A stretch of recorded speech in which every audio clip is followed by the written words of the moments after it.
right, good evening, everybody. We will call the February Southern Lane Sanitary District Board meeting to order. As you just heard, we are recording and the video will be made available via the district's YouTube page after the meeting concludes later this week.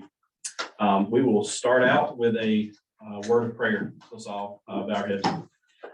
Dear Lord, thank you so much for this night that you've given us. Thank you for letting us all be able to gather here safely. Please keep us safe as we conduct business for the district, Lord, and as we go back home to our homes after the meeting's over. Please, Lord, give us discernment as we go through the district's business and as we make decisions, and let us keep our focus on you and guide and direct our steps. In your name we pray, amen. Amen. And let's stand for the Pledge of Allegiance. I pledge allegiance to the flag of the United States of America and to the republic for which it stands, one nation, under God, indivisible, with liberty and justice for all.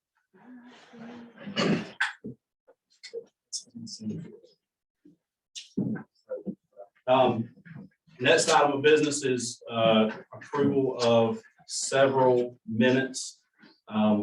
I know we had noted that the November minutes were not approved, and we'd approved them this meeting. I wrote down that we approved them in January, but I may have been mistaken. So we need to, if there any discussion regarding the November minutes, let's have that now. Otherwise, we can, if we hear a motion to approve those, we can do so.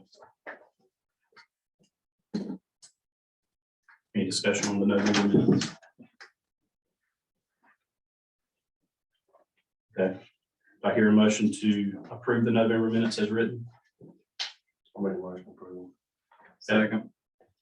Motion by Justin, second by Thomas. Any further discussion? Hearing none, all in favor? Aye. Aye. All opposed, same sign. All right, November minutes are approved. Moving to the December minutes, the December 13 minutes, you have those in front of you. There were some changes that were requested during the January board meeting that were made by Mr. Jack and sent out to everyone.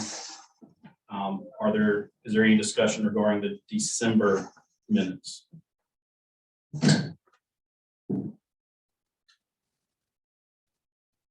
hear a motion to approve the December minutes as written. Motion. Approval. Motion by Justin to approve them. Do I hear second? Second. Second by Thomas. Any further discussion? All in favor, aye. Aye. All opposed, same sign. December minutes are approved as written. Regarding the January 10th meeting, this was the regular board meeting. The minutes had just two small changes, Mr. Jack. On those, it's on both of them on the second to last page. The first one is the fourth paragraph down. It notes that the last sentence says by consensus, it was agreed that Thomas Turnage would obtain the cost of security cameras. That was actually Thomas Gainey that agreed to that. And then 4 more paragraphs down from that, it says Thomas Turnage suggested the board may want to consider changing lock access keys. I think that was also Thomas Gainey that made that suggestion.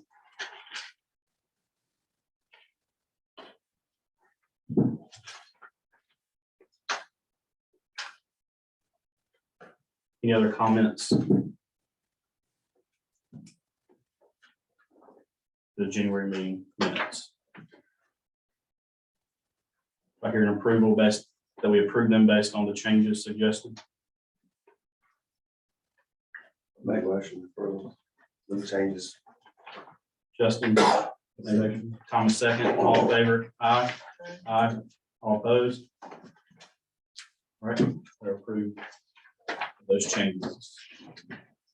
Last one is the January 17th special meeting that we had in which we met to discuss the vacant seat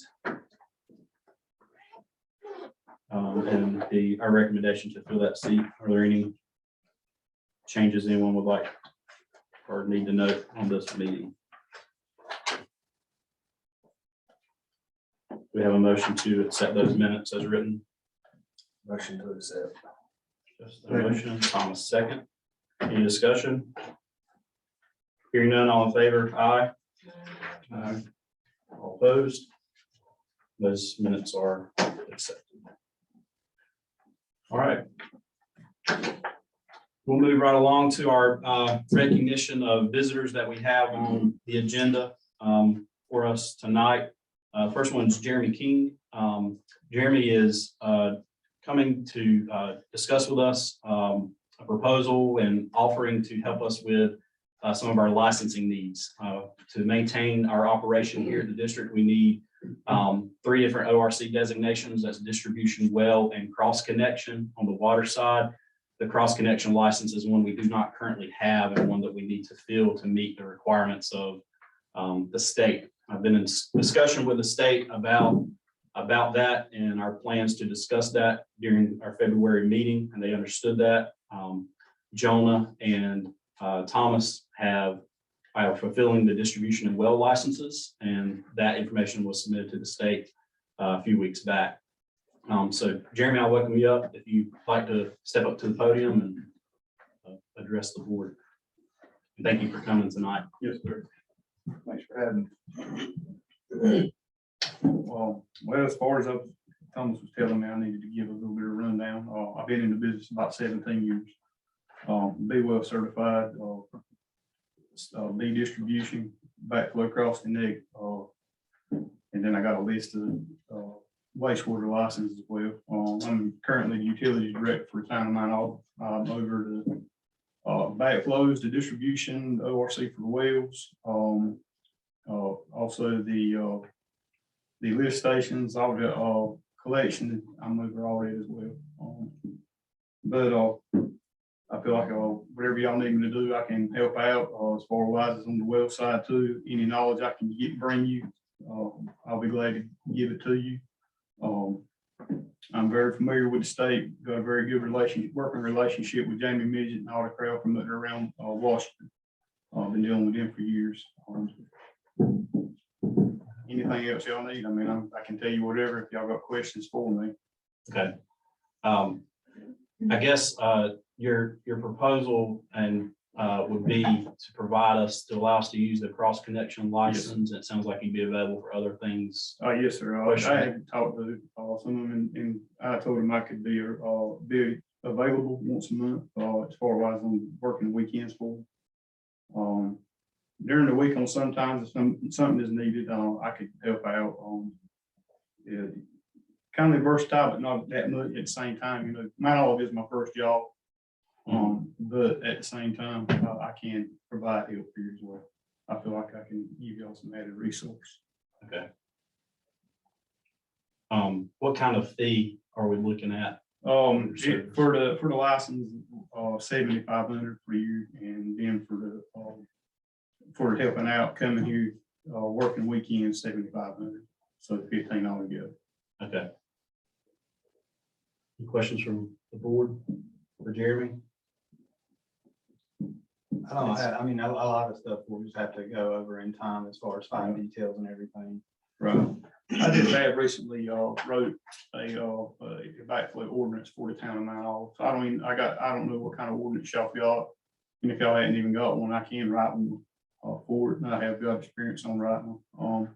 And it would just take the simple task of writing it and getting it passed off and letting your lawyer overlook it and the board passing it off. I don't know, y'all may have one. I don't know what y'all have in place right now. We don't have a lot of paperwork in place. Okay, operation and maintenance and all stuff like that. I mean, that's stuff that the state requires y'all to have. Well, And I don't know what all y'all have. I don't know. I mean, I'd look at Thomas and Jonah to let us know. Yeah. And that'd be something, you know. And if for us they all to don't, meet with. I would be glad to help them out, you know, anywhere I can give them some, you know, pointers on it. I'd help them out as much as I can. Okay. I take this business very, very seriously. I try to bring a lot to it. I carry it home with me. It's when everybody says you can't carry it home. Yeah, when you got people's lives in your hand, you can carry it home with you. Backflow cross connect. That's what happened in Flint, Michigan. That's how very critical the backflow cross connect ordinance is to have in your districts. So it ain't too lightly. It's something you got to have in place, and it makes some people mad that ain't got none. But if they ain't got them, they need to be brought up to make them happen. Well, I mean, it's my opinion, we need that license, we need that, you know, and obviously it sounds like it's important to have that knowledge as well. I think my goal for our district is within a year to have one or two of our existing staff have that licensing and be able to take that on, and something for the board, you know, to evaluate, you know, at some point, you know, Right. nothing against you, No, but if we can operate, you know, independently at some point, that should be a goal, I think. But I think for now, it's something we need.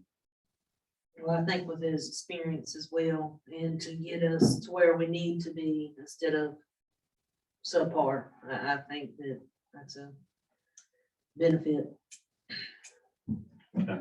Agreed. We need to make a motion. Yeah. I would make a motion, we bring Jeremy on as part of the staff under his conditions. I second the motion.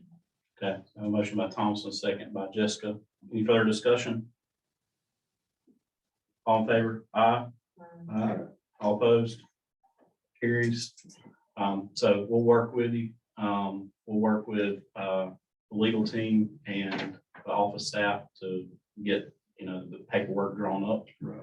And communicate with you. Once all that's in place, we'll work with you to update our ORC information with the state for that purpose. And then probably have you obviously work with Thomas and Jonah to touch base and figure out scheduling and what's needed. And if they have any initial questions. Does that work for you? It's fine for me. John's got my phone number if he needs anything, y'all need anything. Thomas has got it. Jessica, I'm pretty sure she's got it as well. Okay, very good. Well, thank you. We All right. appreciate it. I know you've got to get to Pat Devon Hall to make a presentation. Yeah, I appreciate that. Yeah, Thank we you for appreciate your you time. coming in. We'll be in touch within the next day or two. Okay. Take care. Thank you, Jeremy. Why are you leaving so fast? I got another board meeting at 9. All right. Next on the agenda, we have Andy Forster with Carolina Phone Alarms. Andy, welcome you. Thank you for coming in. Thank you. Guys, these are just, you already got the quotes, I guess, that we submitted, that I submitted to you, so Yeah, thank you. there's some literature, excuse me. There's some literature included in there for the equipment that we are proposing, mainly on the camera side. We also talked about upgrading security alarm panels, systems for that building and for this building. That information is on the left side of the folder. And then on the right side is the information for the cameras. And, you know, I'm here if you have any questions. I think I talked a little bit with Thomas this morning about the other proposals and what they were quoting. And I think they're quoting High Vision, which is a really popular camera. I mean, it's a they're a global enterprise, but there are some issues with them. I'm not here to disparage any company, but I would look into their equipment and what the government is doing with them. The equipment I'm proposing does meet NDAA standards, which is the National Defense Authorization Act, which for governmental agencies and federal agencies, you know, they have to have that designation, which means they weren't made in companies that are hostile to the United States. So, other than that, I don't, you know, what, if you have any questions for me on, you know, specifying anything. Can you tell the board the rest of the difference in the type of camera you quoted versus the type, like it started with the T? I think you said they're using a turret camera. It's all about style. The one I had quoted for the inside is that it's towards the back. It's fine for a small space, for interior space, but I quote bullet cameras for the outside. It gives you so much more flexibility in the way it moves and the way you can set it up. So, you know, once we get it on the wall, wherever it is, you know, gives you a whole lot more flexibility and angling it the way you want it to. Our bullet cameras are also variable focus. So once we get it up there, we can get the exact view you want. Whether you want to see a wide angle or you want to see something a little bit closer. Like here under the drive-through, you wanted to be able to maybe capture a license plate. So we could bring that camera right in to see exactly what you want to see there. When you set up the camera, when you can bring it in, is it zooming in on the picture that's already taken, or is that when you install? You'll it? still be able to zoom in on recorded material, Okay. no matter how it's set up. But during the initial setup, we can kind of set it up for just Yeah, the area. Yeah, if you could be here, whatever, and say, okay, this is what I want to see, we can get that position exactly like you want it. So out here in the back, you want to cover as much real estate as you can, so we can have it, as a wide angle. But like I said, over here, where, you want to look at a smaller space, we can, bring that in to see exactly what you want to see. Now, is it only recording if an alarm is activated, or is it recording like a DVR 24/7? It's a DVR. They're network-based cameras, so, yeah, I think they said they quoted a 6 terabyte hard drive. And I have a 4 down here, but I can do a 6 for the same price. It's not that big a deal, to make it comparable. The type of camera you quoted versus the type of camera they put, they're using, the other two quotes are both using that same type of camera. Is that a cheaper camera? Would that? It's less expensive. They're made in China. They're high vision cameras, and they're probably as good as what I'm quoting. I mean, I think when you get down to something like this, equipment is, as long as you look at the features that you're getting, if they're comparable, I think, they'll be okay. Would it make a big difference in the quote you've given us, that cheaper camera? What do you, So you quoted the Speco and they quoted the, what is it? High vision. high vision? High vision. How much of a difference in price? I don't know. We don't use high vision. Okay. We have a couple of times a few years ago, but when all of the information started coming out about them, they're owned by the Chinese government. We decided we didn't want to mess with those. I think the FCC has actually have banned their use. They're not going to be authorizing any more licensing for them. So we just choose not to use them. What's the typical turnaround time? Like if we have an issue with the camera, or basically if we just call in and we need something? Yeah, we have guys that are designated for service calls. Sometimes we can get here that day, might be the next day. Depending on the issue, if your DVR is down and you can't see nothing, we're gonna get over here as quick as we can. We got guys on call 24/7. And, we've been in business in this town for over 30 years. So we're responsible. We live here and we work here. And so we want to do business locally, and I think he did. I think we actually put the alarm systems in here when this building was built. Oh, yeah, I don't know if I told you. However many years ago that was. So, A lot of the wiring, like even this motion sensor, y'all put in that motion sensor. yeah. What monitoring system does it go through? Well, the cameras are something you'll monitor yourself. But as far as if an active alarm, who does it go For the to? security alarms, they're monitored by Affiliated Monitoring out of New York. They're a nationally known company. They're one of the largest in the world that monitor accounts. So, if any alarm situation that happens, you guys will decide what your call list is going to be, who you want called first and second. Normally, they'll try to make one phone call on a burglar alarm to verify that it's not a false alarm. If they don't get a satisfactory answer, then they'll dispatch. Call 911. It's the sheriff's department that's going to be coming out here. Now, will they charge for a false alarm? That's up to the sheriff's department. I don't hear, but If it's like 3 a year, I don't know. We don't hear a whole lot of that. But most of the time when an alarm goes off, it's in an error. With Affiliated Monitoring, you have the ability to cancel it right there on your phone. We could have apps on your phones. So when the alarm goes off, whoever's on the call list can get a group text and say, hey, here's an alarm. You guys can communicate through text immediately with one another. And then decide, is this real or not? If you decide, no, it's not real, you can cancel the call right there and it never goes to 911.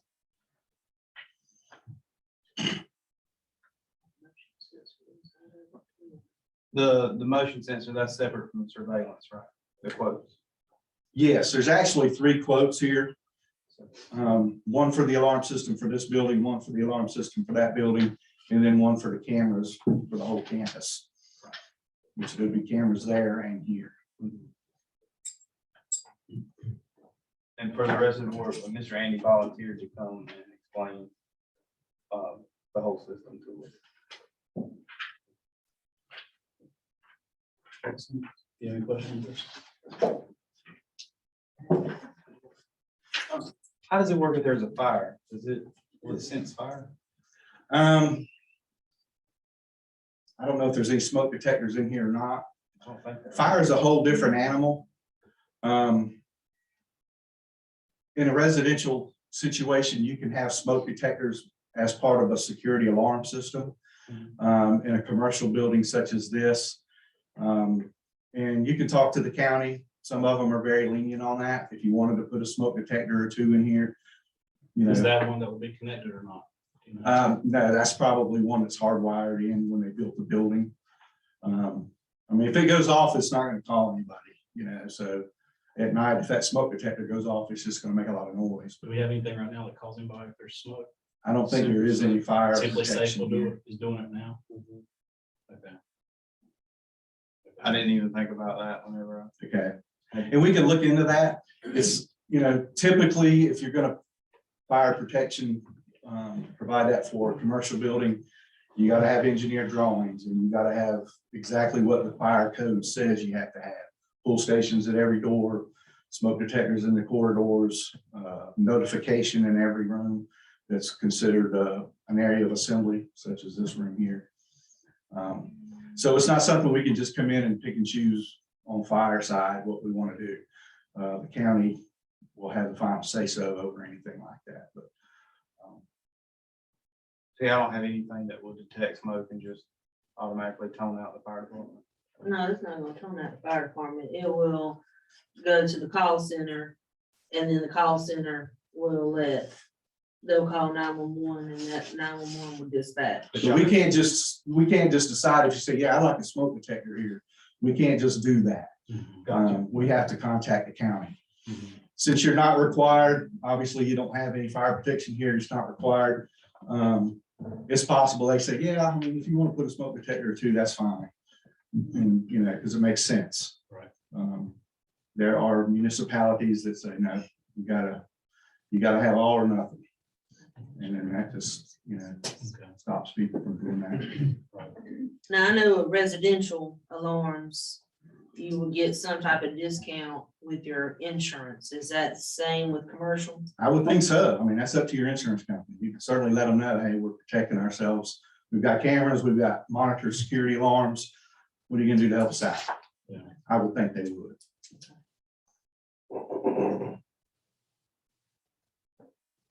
And you said that, so for the office area and stuff, you said there was a motion sensor in that or no?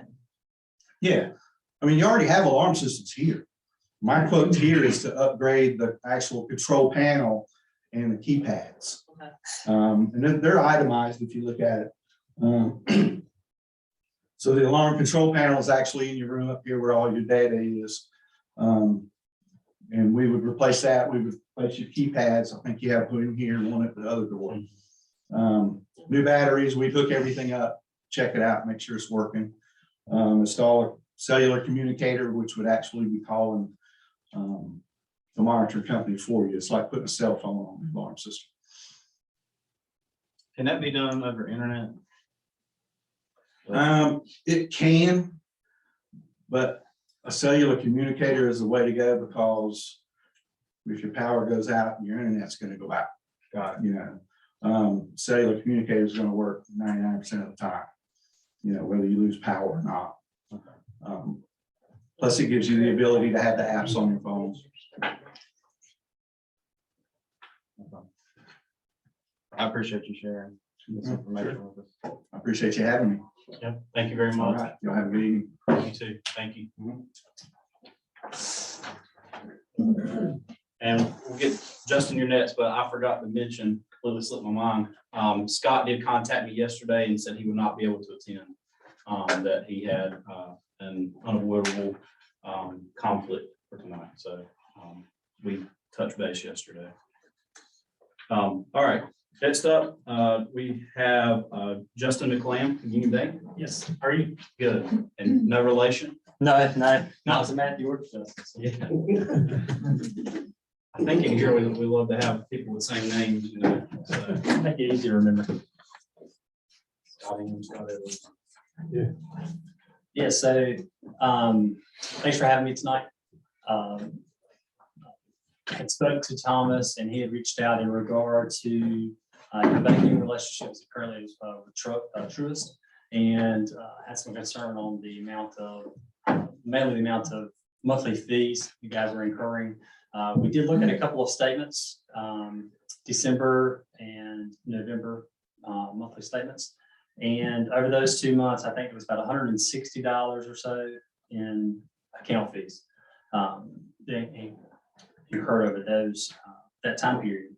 We took a look at it, and Union Bank, we feel that we can certainly offer the same account with the same features and hopefully have zero fees. The type of account that you have is a commercial analysis account, and which is for public funds, which you're using it for, and having the positive pay function on the ACH side.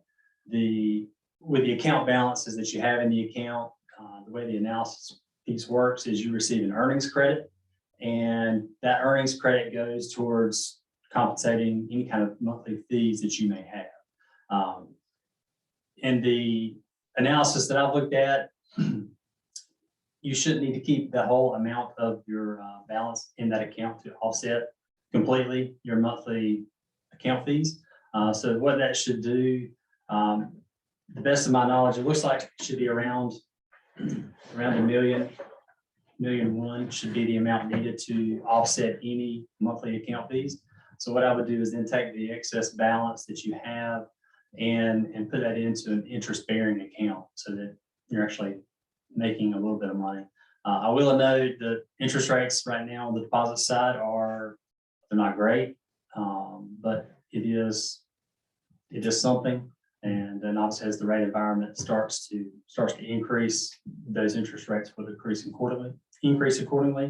From a transition standpoint, Union Bank prides ourselves on our customer service. And if somebody, office staff, or any of you need assistance in trying to help transition anything over, we're not opposed to having somebody come here, sit in the office with you, one of our advisors, help look over the items that you have in the account, help make that transition, or if we need office staff to come sit in the bank, so we can at least show everybody how the account works, how it functions. It does have the same functionality as the account at Truist. The account that you've got does not have any odd items. I mean, you've got ACH, automatic clearinghouse items, and you write checks, and you've got direct deposits from merchant account, merchant items. So it's not difficult to take care of. And certainly with us, we are a small community bank. I don't know, I can tell you a little bit more about our bank, but we have 15 branches in Central and Eastern North Carolina. We were previously the little bank, and so we transitioned to Union Bank back in 2017.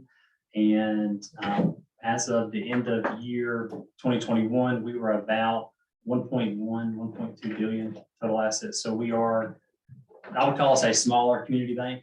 And so we have a lot of local decision-making within our own branches we operate out of. So we would love to have the opportunity to have sanitary district come bank with us. We do bank other sanitary districts within our network of our branches. And so something that we are familiar with, and we would help at least make it so you're not incurring any additional fees going forward, and hopefully making a little bit of money. along the way. What's that transition time look like? What I usually tell people to safely do it, you probably want to look at 60 to 90 days. Because what you want to do is open up the account, order your checks, get everything online, get it ready to go. And then you can start transitioning over any kind of merchant items that you may have to come in. Once that's cleared up and you got some funds starting to be deposited into that account, set up your drafts, make sure you get those items taken care of. And then once you're sure you've got everything done, you can start writing checks out of the new account and then let that go for 30 days, maybe 2 billing or 2 monthly cycles, just to ensure nothing else is coming out of the Truist account or certainly coming into it. Then you can make one closing transaction to move lump sum funds into the new account. Because I think some of the staff was kind of worried about the transition. And I know you said that y'all, you'd be willing to bring somebody out. Absolutely. Here. I guess I'm just wanting to hear it again. Yeah. You're willing to get somebody out here to. Absolutely. I mean, handhold and it's make not, this it's easy not as out of the possible. ordinary for us. I like to say we do a lot of hand holding when we have an account, certainly this size wants to make a transition. We want to make sure that it's done right the first time and that there's no uneasy feeling about it or sense of overwhelming. I know moving an account does take some work. But I think the items that you got, I did see a lot of ACH debits or withdrawals coming out of the account. Those look to be somewhat limited. The main thing is writing checks and setting up on the merchant side so that you can, Like using a card, Do I now? using the card, the credit card. yeah, like if they come here, you can keep your same merchant equipment that you have. Nothing needs to change. That would not be affected. And then, so that would be from the merchant side. You just have to update your merchant provider with a new routing number and account number. And then they'll set that up and start making deposits after that. From an automatic billing that goes through, I don't know if the same merchant company handles that or if that's somebody different, but it's the same. So maybe that would be a lot easier to just say, here's, we can give you a letter saying, so-and-so has this account with this routing number and this account number. They update it in their system and then it's almost kind of like flip and switch. Yeah. As soon as it's ready, that just, you'll see deposits not taking place in one account and moving Right. to another. So I think that should be pretty easy. I think the bigger thing is going to be ordering the number of checks that you need, getting those in, making sure they look right, get your deposits set up.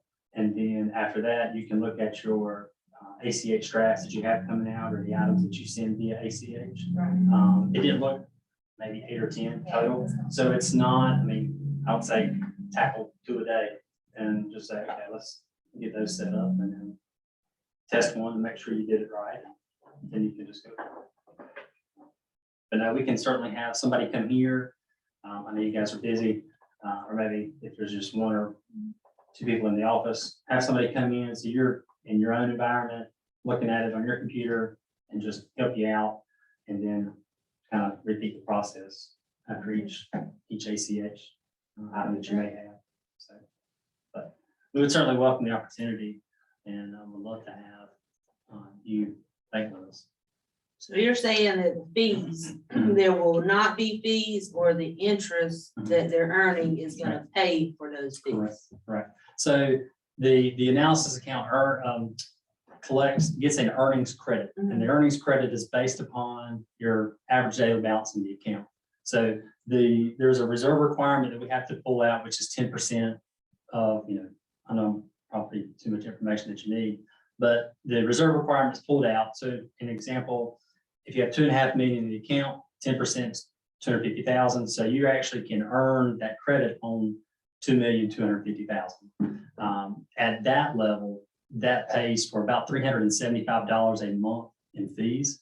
From what I've seen, there should be around $150 a month in fees. So what I would say is let it go for that first month. Let's see exactly kind of how much you have incurred in fees.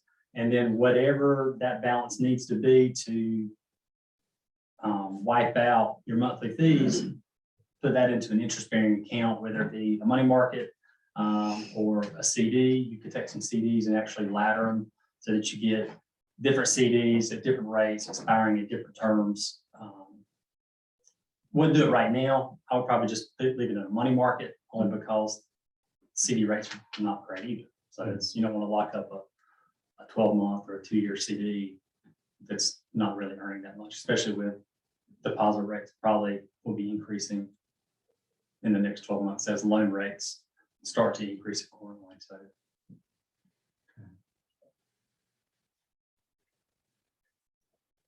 any other questions about this specific account or about the bank or Harry, we were wondering, is there anything wrong with us putting our money in an account that, I don't know what we are, a nonprofit It's or? a government entity and I actually spoke with the CPA and she said it's like if this money's been put in a money market, she said it's fine, but if it's in any kind of investment accounts, and these would not be. then there's rules on that.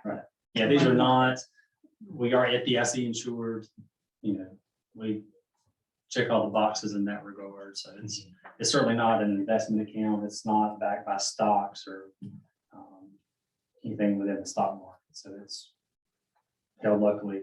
Yeah, and then at- Union Bank was listed on the, Okay, because they're, I checked the list on gotcha. for the government entity. Okay, good. They have like a list of banks that they can use. Okay. That was on Do y'all have any concerns, sir? Justin? You say no. Well, definitely, any questions you might have, my cell phone number's on the card. You have my email address too. And just call me or email me with any questions and we'll be glad to answer them further and hopefully get everything that you need. Very good. All right. Thanks for coming Thanks. out. Have a great night. See You you. too. Thank you.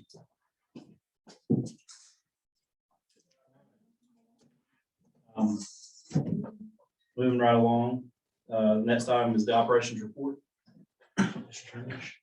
All right, 578 Old Grantham Road, the leak was finally found and what appeared to be a simple isolation of valves resulted in customers being without water. As soon as I began to receive calls, it dawned on me that the pressure reducing valve on Woodland Church wouldn't allow the water to flow around, so customers were without water that morning. Like I said, a leak was discovered and that parking lot appears to be dry now, so it was fruitful. Yeah. Matthew and I, we had spoke about the church behind 578 Old Grantham Road. The Daryl Floors, he prefers that the center block house be separate from the church, but he doesn't want to incur any of the fees that would be associated with separate service installation, RPZ, and the whole nine. Is there a reason that it should be separate? Is that how it should be done? I think the church is viewed as a business and I want to say, and I could look it up, but I mean, most of our other churches have it. I know Providence does. As an RPZ? Correct. Okay. Do we know why it wasn't done that way? Does anybody have that historical knowledge of why? That may be a check question, but I mean, I would have to assume that they just kind of grandfathered it in, squeaked it in, or if you will. So, Is it a legal requirement to have yes, it? yeah, that's my understanding. You know what the cost would be to do that, to put in to separate them and put in the RPZ? Is that available? Probably looking somewhere around $4,000, I would assume. And it's not cheap. Is there any effect to customers in that area? Well, Is it gonna be the same cutoff that it was before? Is there a way to? yeah. Yeah, there's no getting around that, the one I So we was. have to advertise. Right. Yeah, going forward, I mean, that was a hard lesson learned, but going forward, I mean, if you got anything from there, going back left towards Busco, it's gonna cut you off. Are they gonna have to bust up asphalt? Yeah, and that parking lot was asphalt. So I guess, I mean, It sounds like it has, I mean, it needs to be done. I mean, I don't think that we should charge the church for it. I mean, if it was, they're not the ones that made that decision. I mean, I assume, I don't know. To put it all in one, but I don't know. What's the board's thoughts on that? I mean, if somebody was on the board at that time, that made it go through, so it wouldn't cost them, and I bet the person who owns it now didn't even own it then.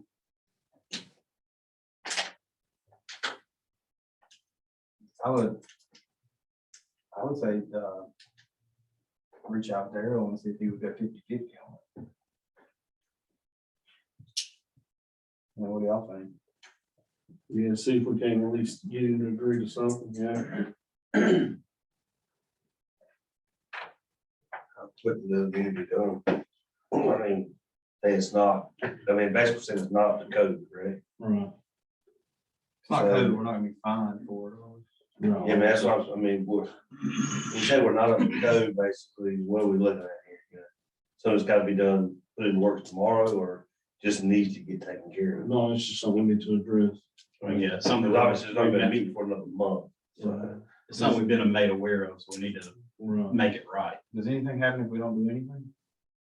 Well, it's kind of one of those things that if the state did ever notice it, come down and begin to investigate it, if they find one thing, they will not stop until they find something else. So if you're not on their radar, it's kind of best to stay that way. And I mean, obviously we know about it, so I mean, we Right. need to take care of it one way or another. I guess what I'm kind of alluding to is it's something we know we have to get taken care of. And put it in motion to get it taken care of, and then work on what this customer will do to help. You know, I mean, Well, he can, I'll touch base with him tomorrow, and then based off his decision, then we can go forward further. Yeah, I mean, is this My thought- something that the board has to vote on? I mean, it's a operations thing. I mean, is it legally, does the board, are we required to vote on this item? Or can it just, I mean, I think as far as the funds are concerned, I think you got the funds budgeted for. this is like a operational expense that in the best interest As of. long as you're not exceeding the budget. But why is the customer gonna be held responsible for something that the people, I guess, we installed? Why, if it's not installed right, why is the customer being held accountable for it? It wasn't like a house off of the church where the pastor stayed in the Well, no, the beginning. front house, because like I said, the house and the church share 1 meter. And in order to bring them up to spec, it's normally the customer absorbs the cost, if you will, if it was like a new install. Is Right, it is was the a new thought. install, yeah. So, but I see what you're saying, being as it is pre-existing and we didn't see to it that it was done correctly. I mean, If somebody came to my house and they said, oh, we didn't put this in right, you're gonna have to pay us $4,000 to fix it. I wouldn't even go, That's just not I right. wouldn't go 1090, but to be honest, I mean, I don't think that it's their responsibility. Is this something that I mean, because they're just pulling water, what was there first, the church? that's a good question. I mean, I imagine that. They've been there together as long as I've ever known. See, I was thinking it was like the house was like a pastor house, you know It how. was parsonage, that's what it is, yeah. So So, I imagine I they- mean, that's why it was just put on 1 meter at the time. It was just considered one location with the church in it. That's just how they chose to do it in the beginning, from my understanding. And now it's separate because aren't they renting that house out? Right. It's been rented out. Yeah. Oh, for, yeah, quite some time. Yeah, last exception was made because it was a church. Now it's been used as a rental property. Well, most likely the church was there and they built the house later on, and the house just piggybacked overall. That meter's on, I mean, the meter's closer to the house than the church. Right. I'd say it's opposite since it's just a regular tap. It may be, I mean, if it was a church first, you figured it already had the RPC and then, you know. Well, maybe it sounds like what I need to do then is maybe reach out to somebody from the state and be like, hey, what exactly, you know, if we were found in this current state, what is the, what do you normally do? Oh, yeah, I mean, I would What pose should it we as, do? we discovered this when we were repairing the leak and found out, it's this way. What's the correct path forward? And if they say it needs to be fixed, then I think that the district should fix it. Is my opinion. We had this discussion like a year ago with the other board, and it was, I want to say, Cleo kept saying it was a felony to hook. So when I was talking about doing the trailers, could I do them off of 1 meter if I paid the water bill, but it was a felony. Harry, can you help us with it? So if we have 1 meter feeding 2 separate locations, is it a felony? Sure, that drives straight into a felony, and there's probably more to it. Or it's illegal? Yeah, it's certainly not legal. You have to look into the exact scenario there. I hate to throw out hypotheticals on the criminal side of it, but I see what he's saying. But it's, the reason we didn't hook it up right is because, I mean, we can still hook it up right. What now? Yeah, I mean, yeah, we can fix it, it's just gonna cost. but it's not, it's not something we did, like, we didn't build this church or we didn't build the second structure there. But it wasn't. Whatever needed to be put in place sounds like it's not in place. And we've now discovered that we need to fix it. Okay, but if I add a single wide trailer and I just start using my mom's water, because she's already got a meter, are y'all gonna pay for it? No, but did they tap into it and start using it? Yeah, they have to. Yeah. We don't run water lines. That's what we're. Has Yeah, anybody that's what found out when the church was built and when the small house was built? Because they have been there together since, I mean, I've been Yeah, here another all my thing is- life. It may have, because if it's more than 50 years old, it's probably just set up on the way. There's a water usage agreement. On that, there's. So you're thinking the house is there and, Mike, you know anything about it? You got a water usage agreement that the customer signed, and that agreement says 1 meter per dwelling. That place down there, that's grandfathered in because the apartments is behind it, there's 1 meter that feeds like 4, 6 apartments.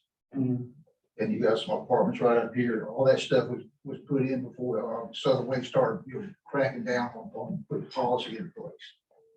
Can the state hold us accountable since it was, Not really.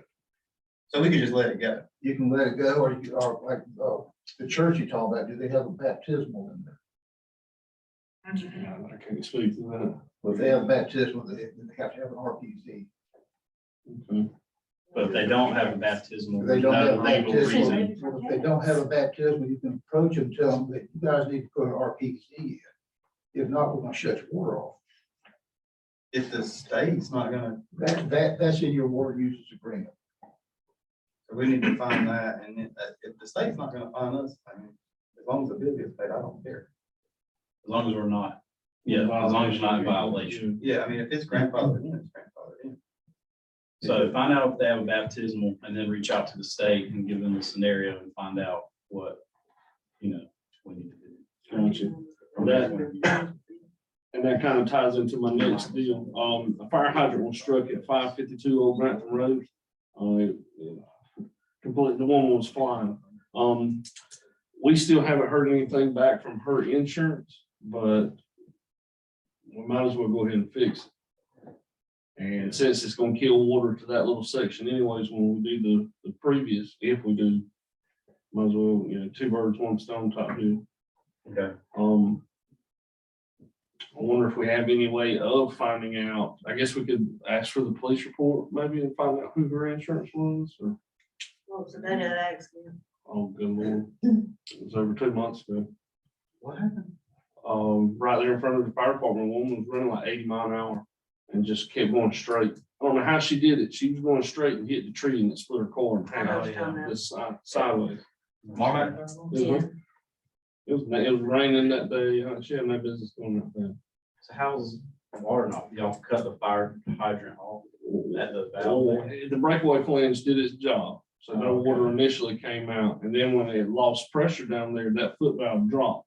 So and then when we went to go cut water back on, water started coming out of that. So that's kind of what led me to, oh, this is the issue that I know it was another reason that water wouldn't have flowed, so.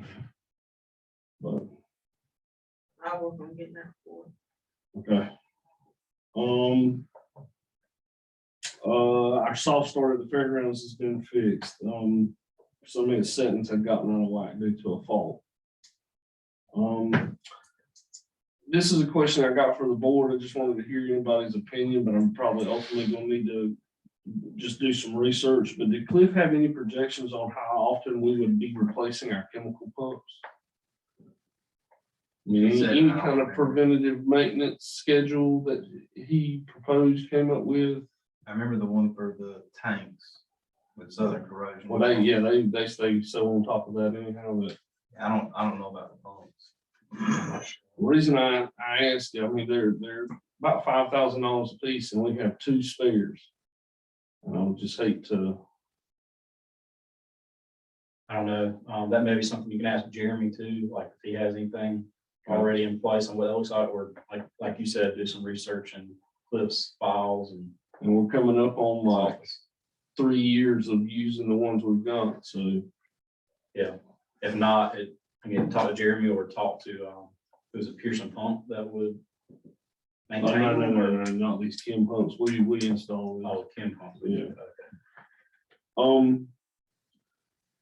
I don't know, but this is probably in the same boat.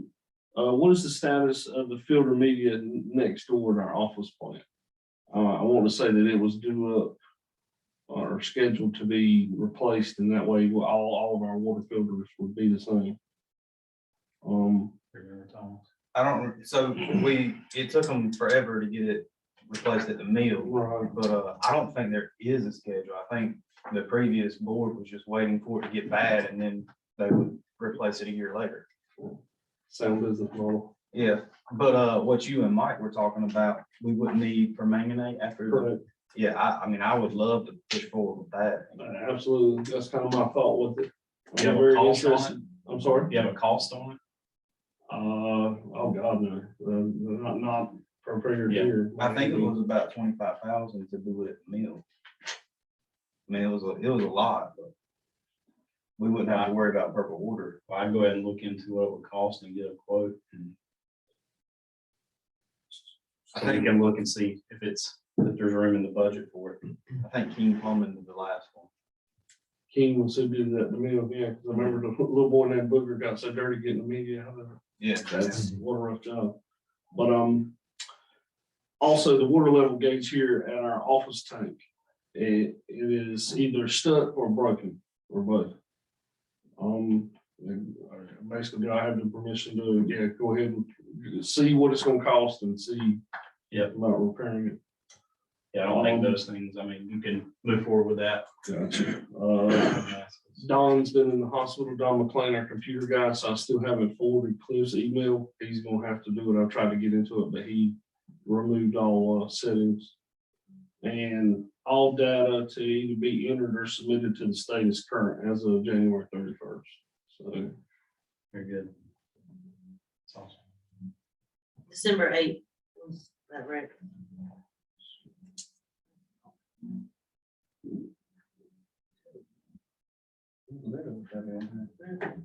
And it won't no serious injury. Yeah, she walked away from it. She very lucky. Well, it looked like I mean, somebody been in the back seat. Do you have anything else, Tom? That's all I have.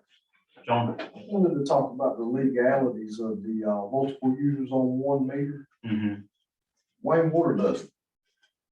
So it may not be a legal issue with Okay. what's going on with 578. May just come down to RPZ if they have a baptismal or not. Right.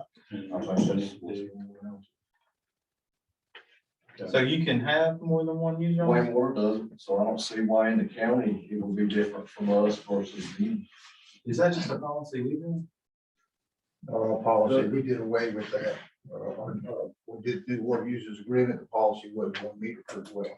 So that's just something that this water district put in I place. just did because the multiple ones, that was all done back when the old board was here. And they just basically grandfathered it in. Mhm. But what we're gonna do if something never happened in the future where we had to go in and replace the lines, but we make repairs to them, then we're gonna put individual meters per apartment. Well, why do they want to do an individual one per address? When it comes down to you, like, if you got like a lot of water usage and stuff like that, you see who's using what. These apartments down here at Myrtle Place. Myrtle Place, when they put that in, you can thank Pete McDonald, he was our engineer at the time, he approved it before I could review the plans. They basically got like 1 meter per 8 apartments. And I So they told, just split their water bill 8 ways yeah, across the board. and well, a lot of those apartments had exorbitant water bills. So I told the people that run the place, the only thing I tell you, at the end of these apartments, they got there's meters in at the end of the apartments there. And they go there and they look at each individual apartment, who's using what. Also too, if you got 1 meter in 2 houses, you got a leak, you don't know which house to even begin looking on. So it calms a lot of issues. I thought it was a state policy. I would imagine there's probably some legal jargon that speaks to. What exactly, I'm not I sure. think the legal issue, as I thought y'all were talking about, what goes to Ryan WPC. That Is, that's one part of it, yeah. you know, but no, with all the districts, as far as I have knowledge, they have policies with regard to how many meters you can have on.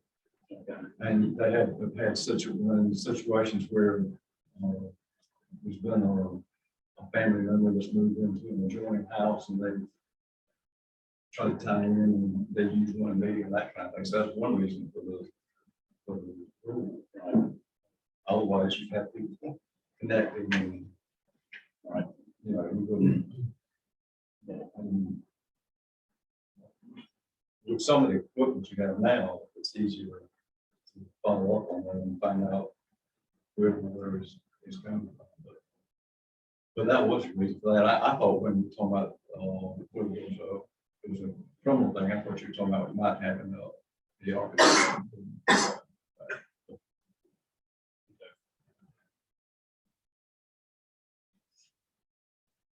All right, thanks, John, for the input there too.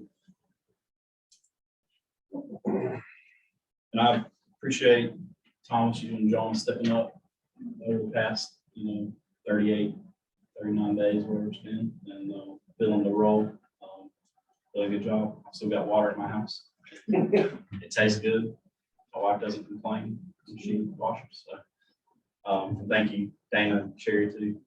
I know we've done a lot of things new and different, and to my knowledge, nothing skipped a beat. So appreciate everybody stepping up. Great job. Finance report. Mr. Gainey.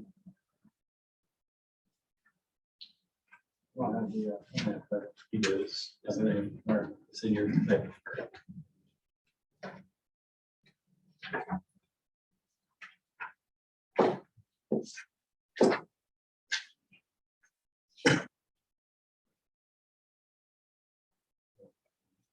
Oh, yeah. Okay. Okay, so our total service charges came out to be $1,995. First profit. Total income came out to be $149,761.13, and our net was $37,577.96. That includes the sewer bill that we just signed, that check or not? I'm showing 27,338, so that was the last. Yeah, that That would was have the been the last last one. one. Okay. That doesn't include this county of Wayne check I just signed either. That's the sewer. No, Oh, That's that's the it. one I was mentioning. Good, all right. It includes the one for last month, 27,000. It's 30,000. And we still made money. Fantastic. All the buckets look good from what I saw. Went through those. I don't see any red flags. And they ordered some chemicals. Thomas. Wonder why the sewer bill was still high, because I backwashed a considerable amount of this at Durham Lake. Would have thought we'd seen it come down some. They raised the rate. That Yeah, is right. No, it's been raised. I didn't just take it. It's in that breakdown though. On that invoice, on that check. Think. Not that one. Again. We'll show the readings. Looks like Case Farms accounts for most of it. Case Farms accounts for 11,000. No. 1,100. That's probably the gallons. I'm assuming. Yeah, it's 1350 per thousand. We got. You see our backwash amounts on there? Looks like it's 2,341,082.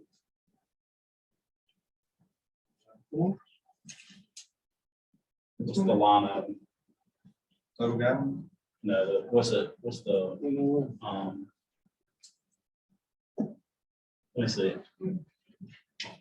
Figured it on that. The most I've ever seen it be was 240,000, which was the month previous, and if, even if all five were doing that, it still wouldn't. Got it about 2 million, so.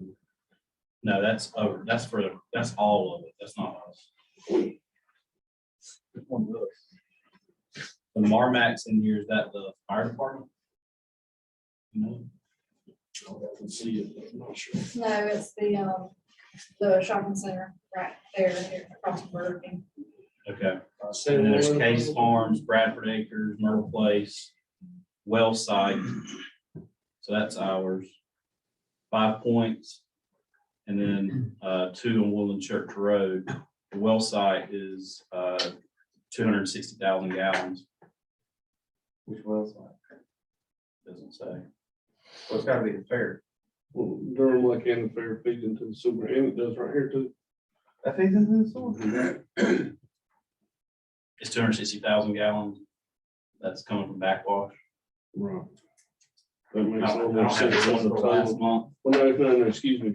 What goes into this drain goes into the sewer. We backwash and that water, the supernatant one, there goes into the drum bits. So it's just fairgrounds and Durham Lake. Okay. This is for December. This bill. Okay, all right, so. So that's why. All right. This isn't January. That's what it is. There's just a lag there. I think there's always been kind of a lag of getting Yeah. the bills from them, right? Mhm. In your paper. You got it. Okay. Any other comments, Thomas? No. Any questions for Thomas on finance? I didn't give anybody a chance to ask you questions, Thomas, on the operations report. So any questions for Thomas?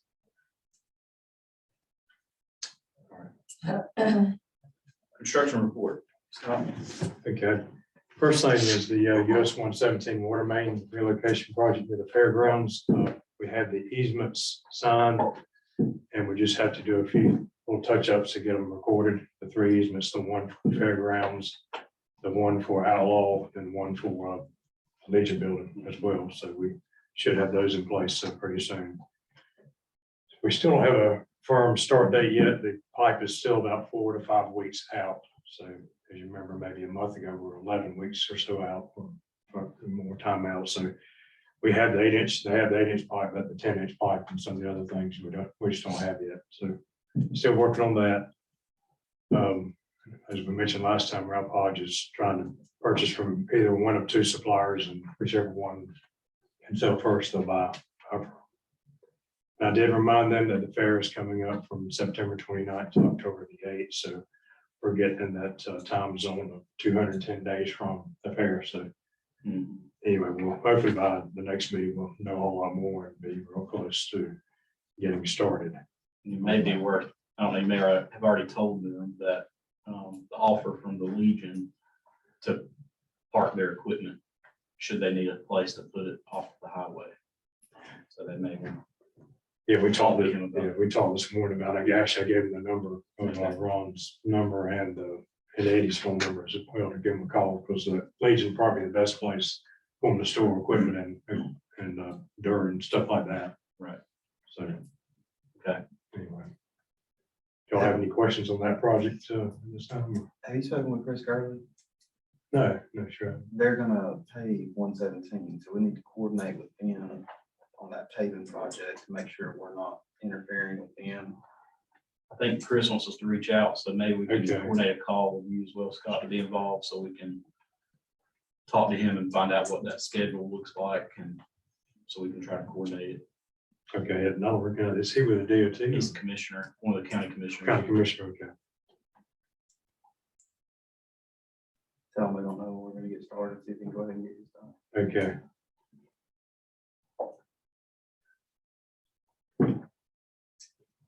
But that project won't have any negative effect on the pavement, it's just being in the way, I guess, right?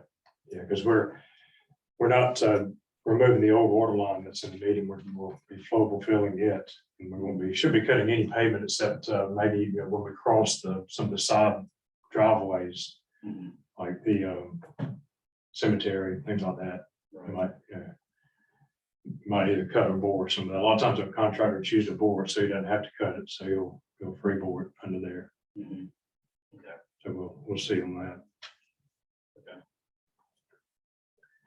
And any other questions on that project? I think so. The next thing I've got is Ed Craig. Now, King Plumbing has completed their installation work around the site. One thing we did run into is that I hired Southern Corrosion to remove a bituminous coating that's on the inside of the walls. That was that's my cost, not Southern Wayne's cost. I had it on the plans and later found out that's not good for potable water usage. So we took that coating off and we have since put on a epoxy coating. Southern Corrosion finished that last Thursday. So now it's got a potable water coating, 2 paints to coat on that, but that was, I showed it on the plans and I had it on there and anyway, we're going to correct it at no cost to Southern Wayne. So we'll make you aware of that. So we're supposed to stay off of that for about 2 or 3 weeks until it completely dries before we can turn water onto that storage tank. We're testing and maybe future use. So hopefully by the end of this month, we'll be able to run a test on that system with King Plumbing. So that's pretty much mostly what we have left to do on that job. They haven't asked for a payment yet. I'm surprised they not even the first payment, because it's about $115,000 contract. So they'll probably be asking for a payment sometime in the next month on that. Next project, Grand Oaks. We have about 28 services that will be coming on board Grand Oaks when they finish building all that out. So as of right now, we have there's 2 blow up hydrants that are still, we're waiting to have put on. The street side ditches have been shaped and the ABC stone is on the roadway. So if you rode out there to Grand Oaks now, it looks really good, looks really sharp. It's got the erosion control in the ditches and the wattles that are replaced the riprap in there. So it's a good looking area and it's going to get asphalt on sometime, I guess, probably sometime this spring. The power company has called me for some plans. So apparently they've got plans to design for the underground electrical to go in through Tri-County sometime soon. So they're calling them, make sure they knew where the fire hydrant legs are when they cross by those. And we'll have some as-built hopefully sometime soon on that. I was just kind of waiting on everything to get in place and then get the as-built drawings so we can have something to put in the drawer and we'll know where the valves are and things like that. We'll have them recorded on the plans. And that'll be the finishing of phase 2 of Grand Oaks. It's probably a 3 or 4 phase project. And we did the first phase probably about 13, 14 years ago. And the design was done back then. They designed and permitted the entire water system. And every time we do a phase, we have to turn into the state when it's finished and approved and say this has been done and give them as built. So phase 2 is almost at that stage now. any idea when phase 3 would start, or is that just? I'm not sure, you know, they went ahead and extended the road almost back to Overman Road, even though the water line's not gonna go that far, it's only gonna go to that first cul-de-sac as you head toward Overman Road. They put a blow off on the end, and I guess while they had the contractor there, they said, go ahead and get his road in while they had his Yeah. equipment there, but anyway, they stopped it right there. They'll have the temporary blow off from the end of that line there. So hopefully we'll be looking to for 28 more customers over the next few years on that system there. And the last thing I have is actually another project, Drake Village, Drake Estates. Apparently, perhaps somebody's buying that property from the Shaws, maybe. In fact, and I gave Thomas here said the drawings. There's a plan for 137 lots of subdivision to go in there. So it's going to have to look at the water situation very carefully there, because there's a 6-inch line that comes in off of Ridge Road that only feeds that service, that property there now. That's where the cul-de-sac is there, where the Shaw House was.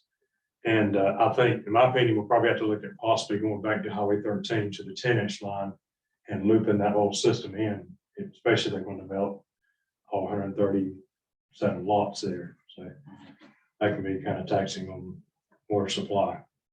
There's something to think about.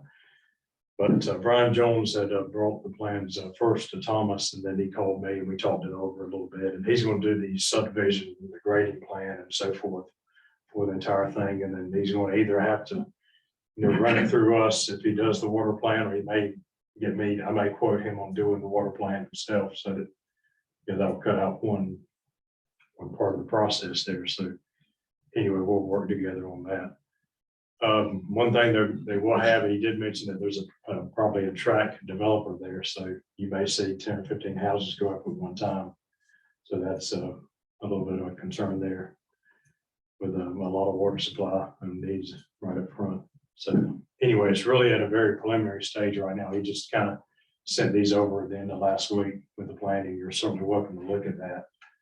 And anytime it's got some streets laid out, there's no other streets that come out of Highway 13. They all come off of Ridge Road. So every lot, all those lots will be coming back toward Ridge Road for traffic. And I'll be glad to email him, if you want to see it, if you want a copy of it to see it on the You computer. can just email us that. I'll email it all to everybody here on the board. That's about all I have right now. I'm gonna get with Jack probably after the meeting and try to get with you on the easements for 117 and the information that I have, so we can go ahead and kind of get that out of the way on that project. Okay. And Harry, I've got an order, I've got a copy here I'm gonna give to you of what I'm trying to say here. I'm usually give it to Jack, so I'll give this to you after the meeting. Any questions for Scott? Turn my back.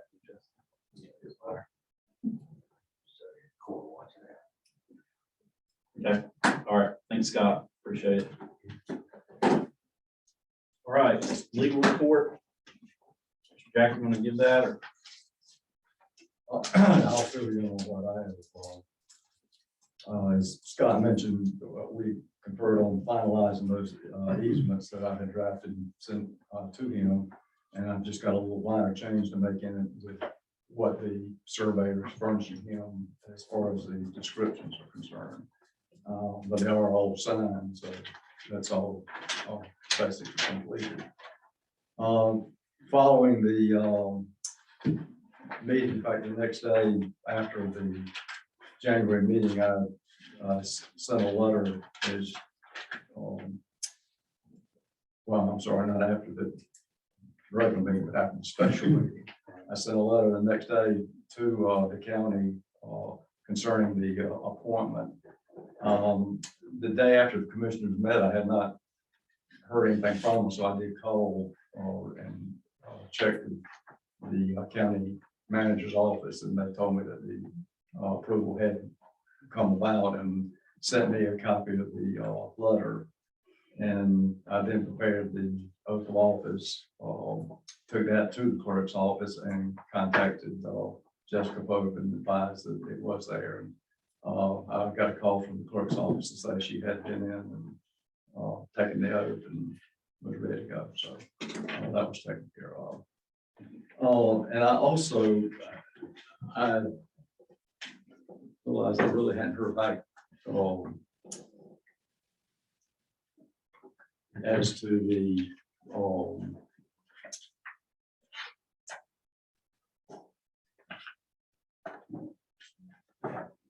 there was at the last meeting, I was furnished some information about the agreement with the Wayne County Livestock Development Association. And I think they were supposed to meet, and I'm assuming that they approved it, but I drafted an agreement that we signed. Okay. And so whatever, if you want me to give, I've got 2 copies here. Okay. He called me about that agreement, and I let him know that we had met and that we didn't have any changes, that we agreed that as it was written was good to go.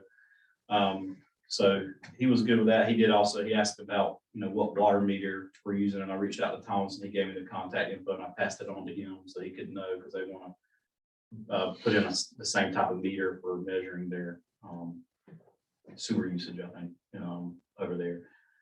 But so anyway, I guess I can reach back out to him and find out, after they met, they approved this as well.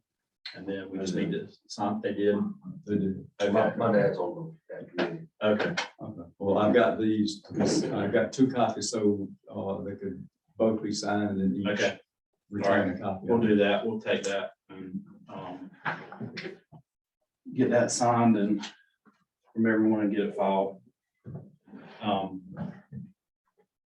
be great. He mentioned that there was a lot of paperwork and amendments over the years of different things, and at some point for us and them to take a step back and look at all the agreements and make one updated agreement that supersedes everything from the past, so they're no longer, and we aren't having to go through a bunch of files and say, okay, well, this is what was done, this was, have one updated document. So I think You'll note I referred in there that the items in there take precedent over okay.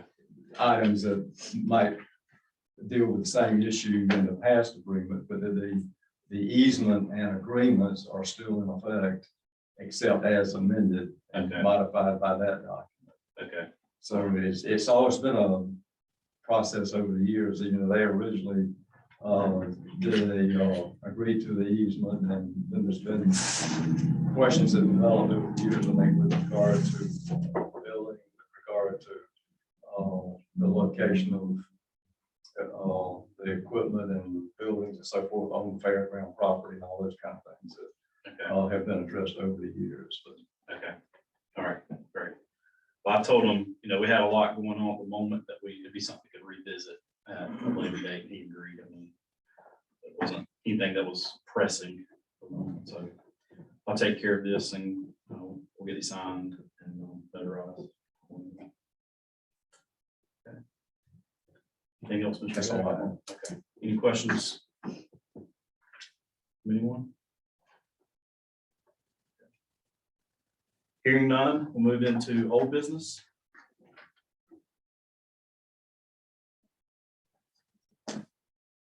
Any old business? Come before the board. I know we've got some, but I can't remember all of it. I think one of them is the security camera discussion. Security cameras, we get right first pieces. Just to go ahead and go discuss that. So in front of you, Thomas worked on gathering quotes. We have 3 quotes in front of us that have been printed off. We have the one from Carolina Phone Alarms, one from Lane Communications and Security, and one from Down East Protection Systems as well. And all those are in front of you. Thomas, do you want to walk us through the quotes and? Carolina Phone and Alarms, they're out of Goldsboro. The biggest difference is their quote is for Specco cameras. The other two, DPS is out of Kinston, but I think they have a local office too. Closer by, but they're doing, DPS and Line Communications, they're doing. I know DPS and Carolina Phone and Alarms, they're bigger organizations versus Lane. I really think I don't think we can make a bad decision. I think everything's kind of tit for tat except for price. The coverage seems to be the same. You want to read out the prices so everyone's aware? Yeah, so DEPS surveillance is quoted at $8,053.31. Carolina Phone and Alarm was $8,740. And then Lane Communications was $6,306.79. And everything's pretty much the same. He said he would upgrade the hard drive at no charge. Lane quoted a 4 terabyte hard drive instead of a 6. What's the difference in the monthly fees for each one? It's all the same.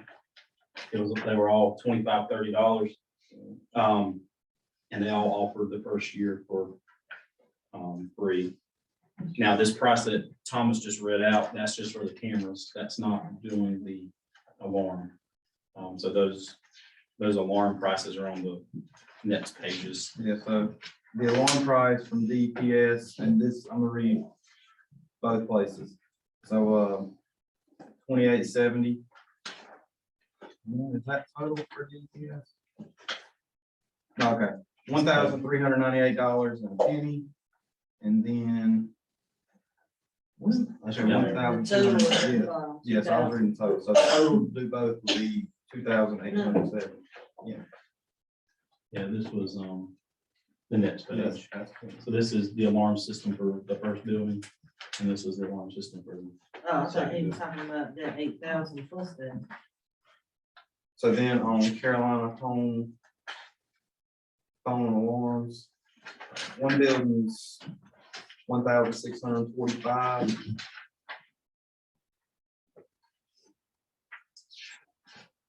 That's The next one. 1,470. Yeah, that's one calculate. 1,470 and 1,645. I guess I could have done it one more time. 3,115.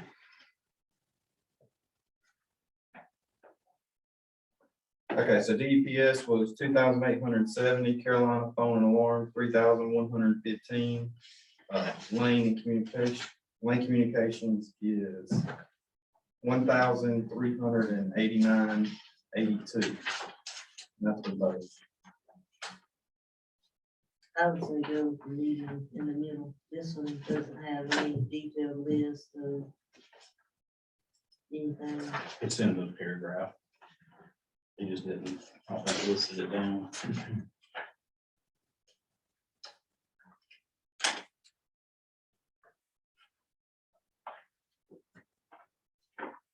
If you go with the middle one, like you said, the middle one, so they're out of Kinston versus Carolina Phone and Alarm being out of Gulf. There's not a huge difference in DPS and Carolina.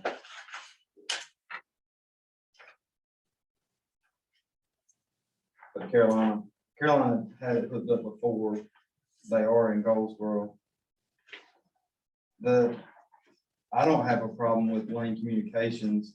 I just know they don't have as big a team as the other two do. But everything else just kind of seems tit for tat. The one difference, so Carolina Phone and Alarm, he said we would be doing a cellular. And the other two did not quote cellular. That's through the internet. So that would be one The difference. Lane one might be, because it says Lane, LTE yeah. cellular. Lane didn't quote cellular. Oh, it did? Okay, DPS did not quote cellular. So I guess that will be another, do we want to do cellular or have we, the cellular is an extra cost. Every month. But that's what sends it, will allow it to go to the phone and say, hey, sorry, it's me. I just hit the wrong button. It's also a security measure. Somebody rolls up and cuts your power. You ain't got no way to communicate anymore unless you got a signal. We don't have it with cellular either, do we? Yeah. They cut the power. Yeah. We Yeah, do? because they have batteries built into these alarm panels. Oh, okay. So if you add cellular to the DEPS, I'm sure that would bring the cost up a little bit. We'll probably bring in equal or more than Carolina. You want me to put them on the board, we'll go pros and cons? Just do a total price and pros and cons. What is that, pros and cons, or something like that? Okay, you can do all that. Figure out which one you want. The total cost is Lane Communications, $7,696.61. DEPS is. Hold on, read it. I'll write it up here. Which one did you just say? When you say total cost, Lane. you're talking about- Lane Communications, this is everything. now we're not gonna consider somebody doing surveillance and somebody else doing it. I would. Okay. All right, so what's total cost on Lane? $7,696.91. 61 cent. 61 cent.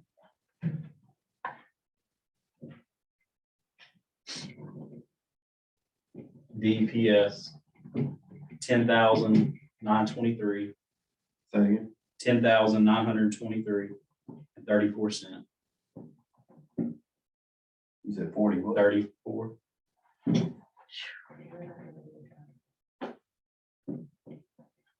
And Carolina phone alarm is 11,855.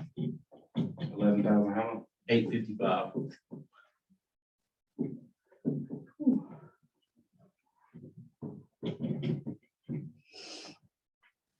So if we want to go with the cellular, the DPS did not quote cellular. I'm sure that would add a little bit. I think the monthly fee on cellular is like $15 or something like that.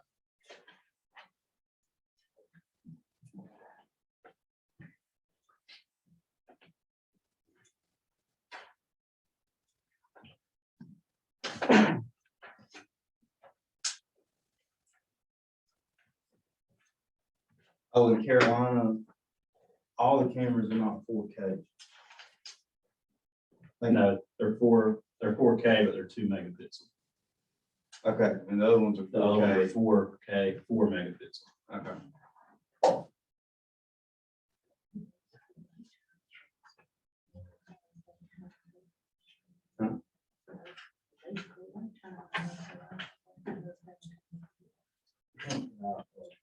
Ordinance that you can't have like Chinese cameras because they could be spying.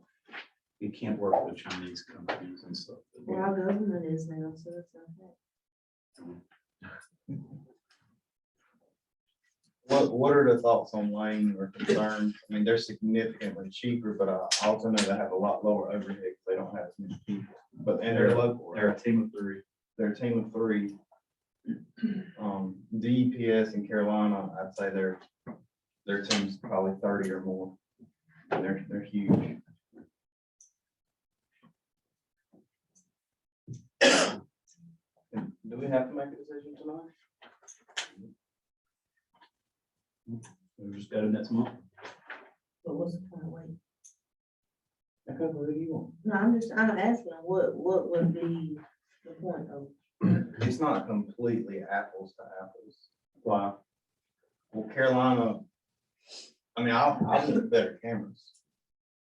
Well, you know, if they're gonna put 4 megapixels on them, it's gonna be more.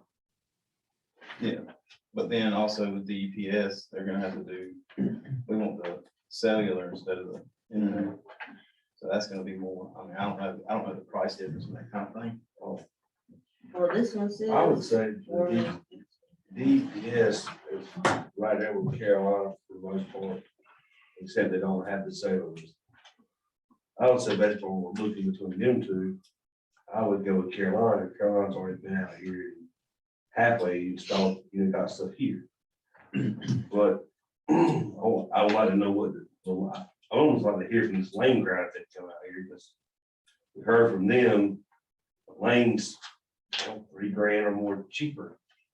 I mean, I understand there's difference in cameras here. They got the high vision, which he gave us a spiel how they're Chinese and they decided not to do it. I don't know. It's the same thing with DPS code, same camera. Right. DPS code, high vision too. So I don't know why there's a $3,000 price difference. 'Cause Yeah, well, I guess what I'm saying is I hate to sit here. I have no knowledge of whether what he told me about the Chinese cameras is right or wrong. So, Yeah, I'd hate to sit here and vote based upon that theory he has, not knowing, and basically it's being right at $4,000 more. Without.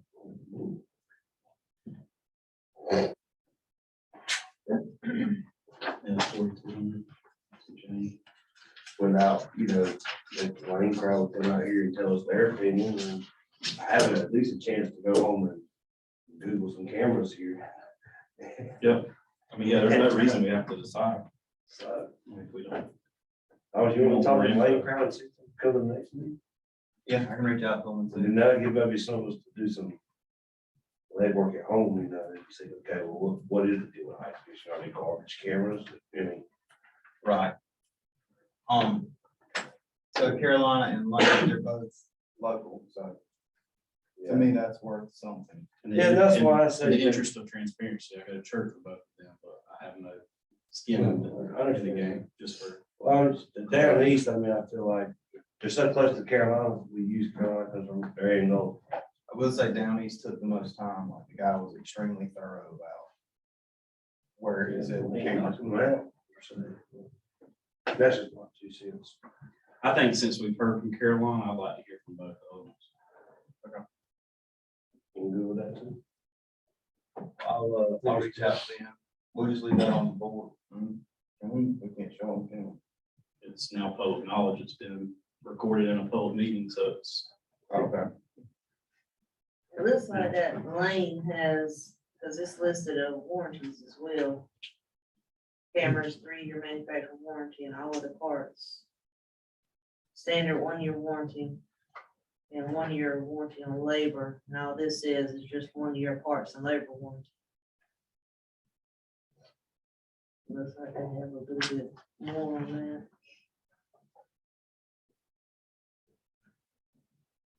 We don't have we have the price from Carolina on what they would charge for monitoring annually. We don't have that for the others, so I think they need to include that. Okay, so you want both these people at the next meeting? I do. I mean, I think we're gonna hear from them, we need to hear from both of them. Really? Give everybody a fair shake. Consensus of the board. See you next time. Next time. Other old business. Jeremy King was old business, but we got that taken care of.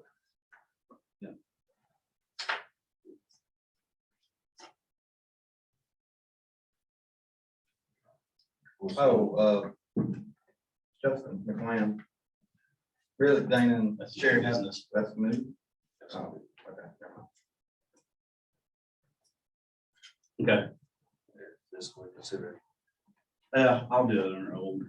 It's considered old, I mean, Yeah. you want me to bring it up? Yeah. So, one of the things that you have in front of you is rules of procedure. Looks like this. I think, we give copies to everybody. Okay, thank you. And Sherry. So in our last meeting, we discussed setting up rules of procedure for the board as well as public comment. Regarding public comment policy and public comment policies towards the back, they're all together here. But this is something we don't necessarily have to, I don't expect us to adopt this now without you having a chance to look at it. I sent it to via email to the board today, so you could have it. I'll make sure I provide it to the legal team as well to look at. This is based off of, or provide to you digitally. This is based off of the Wayne County Board of Commissioners policies and procedures they have for the board as well as for public comment period. I tried to adjust it to fit our processes and what we typically do, and left some things in there that I know of don't have in place currently, but it's something for us as the board to look at and take into consideration if it's something we want to adopt. I welcome everybody's input on this. And like I said, it's a draft, something for us to look at and work towards. Again, you have a digital copy, so however you want to mark it up and look at it. If there's any questions or discussions on it now, we can discuss it. They just, the county commissioners just revisited their policies and procedures and adopted some changes at the last meeting. So this is based on those changes they've already adopted. We don't have anything in place right now, do we? Mr. Jack, do you know, does the board really have anything? It's just been kind of, You know, so it's nothing formal. just basically following the water rule. Yeah. But no concrete or set up. Meeting is all directions. We can do it like we did the hiring policy and adopt it and then change it at the next meeting. If we feel necessary or. This I don't really think it's legal that matter. necessary. I just say everybody take it home and read it. Yeah, I'd rather everybody and have a chance to look at address it. next time. And the legal team as well. Okay. There's no comments on that at the moment. Any other old business? All right, hearing none, new business. Have a couple items here. Received a letter from the Public Water Supply from Division of Water Resources, from the Department of Environmental Quality, with our confirming our 2022 permit to operate a community public water system, showing that the fee's been paid in full and we've completed the permit application, and everything is in place for this calendar year. And renewal notices will be set in September. So Dan, do we figure out where those are going and why we're not getting those? Do we know that, or is that something we need to look into? I'll look into it. Okay. They says they'll send those in September and be due in November. If you have any questions, if you want me to reach out to the lady on that, I can do that.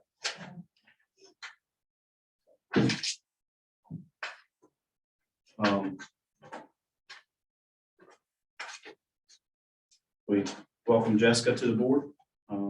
Appreciate you being willing to serve and being here and taking an interest in the district and helping out. So thank you for that. Any other new business? What did y'all think of Justin McLean? And Union Bank? Well, I thought it was a plus that they're willing to come out and help us get set up. And we get that room, I think that's a good thing. Well, I mean, what's your 90% is gonna be y'all too, so what do you wanna do? I mean, I'm okay to go with it. I mean, I'm assuming, or we're gonna wait to the new budget year, or, I think that'd be a smart move. I'd like, to not vote on it until Scott's here. I mean, I'd like for him to weigh in on it just because he spent so much time as a finance officer. But I'd like to see us plan for it, have everything, if we're gonna do it, plan for it, have everything in place so that we can make that changeover in the new fiscal year to ease the burden as much as possible on reporting and audit and try to keep it as clean as we can. Yeah. That'd be my opinion. That sounds good to me. We can go ahead and start making plans. Looking for. Might be concerned about. Everything we need to give, it's probably more of a Scott question. I mean, talk with BB&T and say, this is our offer. Have you done, I mean, I don't know if the conversations have been had with BB&T in the past. I don't know either. As a new big board member, I mean, now truest, I guess. I mean, I'm just playing somewhat devil's advocate. I mean, Scott Yeah. might could speak to that more. than It's I something we do. could ask them, see if that, the conversations happen. I mean, it's not gonna hurt to find out. That conversation happened. The main thing, a big part of it was the fees. I mean, we were getting stuck with a lot of fees that we thought were unnecessary, especially for the amount of money we bring to the table in an account. But that, and then they also shut down that branch, and now you've got to go a little further to get to the other one. Shutting down Spence. Right. Mhm. Which doesn't make, isn't the one they're moving everything too small? I don't necessarily know that they're moving it to one brand, they're just. Spence is kind of in the middle of, you got Berkeley, or it was called Eastgate, on Berkeley, you got Ash. Spence falls in the middle. It's an older building, needs a lot of repairs, that's why it's getting closed down. As Eastgate and Ash are, Well, Ash is closer to here. yeah, that's what I was about to say, why are we going to Spence? I mean, that's just preference. And Ash is where By Hardy. Neil's at. Those are closer. to William Banks, right? William Street, Nash. Yeah. Or by the Wells Fargo. The post office. First is Right across the street Wells from Fargo. Central Court. There's B and G Grill. Big- Everything is on Ash Street, okay, it's okay, right okay, to big okay. Christmas tree. Everything on Ash Street is right there, Yeah. as far as the banking goes. Which one do we go to now? Ash. Ash Street. Okay, yeah. I know a lot of it was, the conversation is over a year ago, but a lot of it was fines. And then, the whole check security Not fines, but fees. fees. Not fines, but fees, that was a big portion of it. So in other words, the comment has been brought up to BBNC about the fees, and they just basically said you gotta pay. No, we never got past, the old board was dead set on BB&T, it never got, I mean, we just didn't. Oh, yeah. That's what I'm saying, I'm wondering if the conversation you should be having with BBNT, I mean, there could be an account that's been set up and old board never talking to BB&T and stayed there because that's where they had it at. I mean, I don't know. I mean, I think we jump ship, I mean, it sounds like what Union Bank has to offer is good, but I would talk to who we've been doing with and just say, look, now, this is what we're looking at doing. I mean, that's my personal, that's what I would do with my business. Give You know, give why them the just- option. For the- Because it is gonna be a lot of work. I mean, like I said, 60, 90 days switching it over. That's the job. I mean, changing your email, I mean, that's simplistic compared to this, but if you're talking about over $1,200 a month, a year fees, basically, right? 130, 140, which I said. Does that number change month to month, the fees? It's real close to being about $80 a month, 80 some, between 80 and 90. Okay. Yeah, this 160 figure, I think, was for November and December. Oh, so that- all right, Yeah. so you're. Yeah. Wow. Now, I know they did have somebody come whenever they, with the whole check fraud thing. Someone did come out and it was discussed, but it was kind of like, well, every bank does this type of thing. And that's what initiated the whole conversation. It's one of the reasons Sandy left BB&T, because they weren't willing to work with us. They're saying the fees for the fraud stuff that they're charging us each month are at a 50% discount from what they normally charge. Cause I found a contract on that when Neil Benton came out, I think it was last year. You know, is it supposed to be 50% for a year or?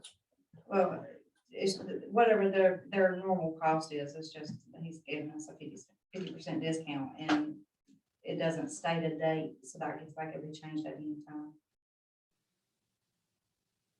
I'd like to at least have that conversation happen with Truist and tell them what we're thinking of doing and see if they have anything to offer. If they don't, Yeah. So the $80, then they're charging us extra for a check fraud situation. You know, are we requesting that or that mandatory or because of what we are as an entity. Well, I think it's recommended because we're a government entity. But, we did have, it's only been 2 or 3 fraud incidents where someone's got like our account number and tried to make a fraudulent check. And that BB&T came in and suggested that we get it too. And, but what we have to do is, any checks that are written, we have to do a spreadsheet every time we write checks and import it on BB&T's website.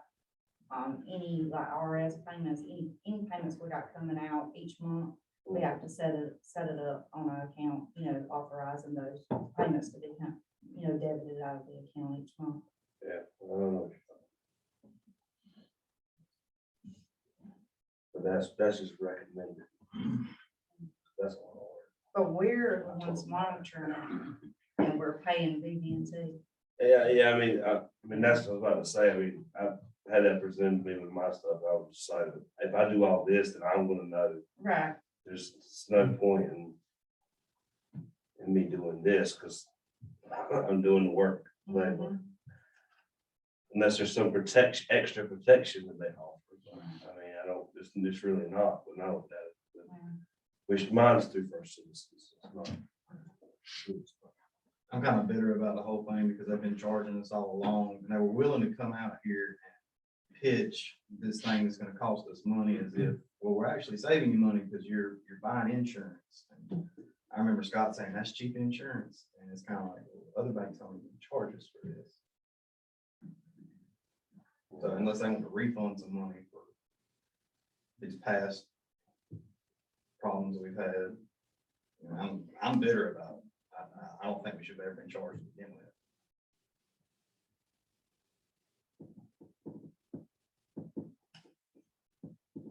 What's the consensus of the board? I'm not saying, absolutely go with Union Bank, but well, I don't appreciate them coming out here and pitching they could have easily come out here and said, hey, we can also put your money in this, and it'll actually make some money to offset the fees, but they didn't do that. Well, I think we need to at least have the conversation with them and let them know where we're at, what our intentions are, and see what they come back with, and then Yeah. make a decision. And I agree with, Scott having been the financial person for the last several years, it would be probably be smart to have him here.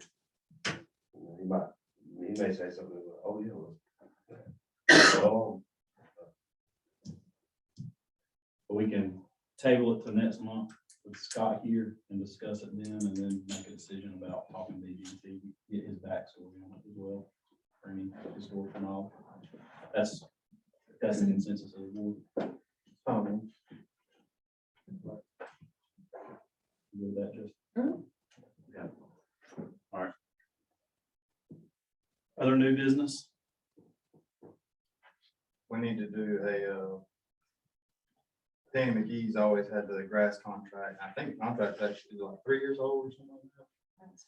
But I feel like we still need to put it out there for everybody to have a chance at. To bid. Yeah, I like Danny McGee a lot, but in fairness, I want everyone to have the same opportunity. I think it should be an annual contract, Yeah, regardless. I mean, he and everyone else. around your budget. In other words, you take your budget, basically, budget is done in July, June. When do you actually vote on the? It's usually voted on, is it usually June, Mr. Johnson? Or Yes, May? it's supposedly presented to the board in May, and then you set a hearing on it in June, and following the hearing, then you adopt it. So in With other any words, changes or amendments that you make to it. I would tell you, like, you would submit your contracts in April, well, that'd probably be effective by March. It'd be here by April. Wow. I think for this though, I think the contract usually goes into effect in April, because that's when, And, have to go there, long maintenance usually comes into play. and that's understandable too. So we just have to kind of keep our current budget in mind. right. But anybody's welcome to bid. Danny as well. And maybe we stay with Danny, but maybe there's something Yeah, I wanna operate out of fairness. So, do we have a list of duties? Of what needs to be done, what we require? We've got the site, I mean, no matter who bids on it, somebody's probably gonna have to show them exactly what all it entails, because there's so many different sites. Which I think the sites are pretty much clear cut. All the sites have addresses, so we can include that in the bid. And they can, I mean, they can't go inside the fence, but if they need to bid, if they ask to visit them, they can contact the office and we can arrange Yeah, somebody to go with them to the site. so with the contract we're doing now, I mean, you figure you cut grass 6 months out of the year. And I think we pay them to get blow the parking lot in the off season. You know, I know he blows the parking lot, because I've seen some people out here blowing the parking lot. Mhm. And I don't, you know, I'm not positive how his contract's set up, but, you know, do we really need to pay somebody to blow the parking lot? I don't know, I mean, it may be an added service and stuff, I don't know. Yeah, I mean, well, that's what I'm we getting. just need to lay out in a bid what we want somebody to do. And then post it and, leave it open. I mean, if that's what the board wants to do. And, receive bids here at the office, then we'll open them in that board meeting. If we need to open them in March or something to start in April, then we need to post this as soon as possible, to give people time to bid and submit their bids to the office. I guess we In know. order to get all of this Danny and East contract. Do we have this contract on file? Yeah, I haven't sent it to you. That's right, you did. So I've got, and then do we want to add or change it? I know that takes something. But does somebody want to take it on to put together the bid? I mean, to put together the details, do you want to take that on, Thomas, to look at it and put together what's required? And talk, I'll help you with it, and we'll talk to, you know, Thomas and Jonah and Sherry and Dana and find out if there's anything that needs to change or added, removed, edited, and then we'll put together that document and advertise it. Is there, what do we have to do from a legal standpoint? We have to, put together the bid document, advertise it, and leave it open. We just specify our number of days, seal bids here to the office, and we'll open them in public session in March. Is there anything else we have to do?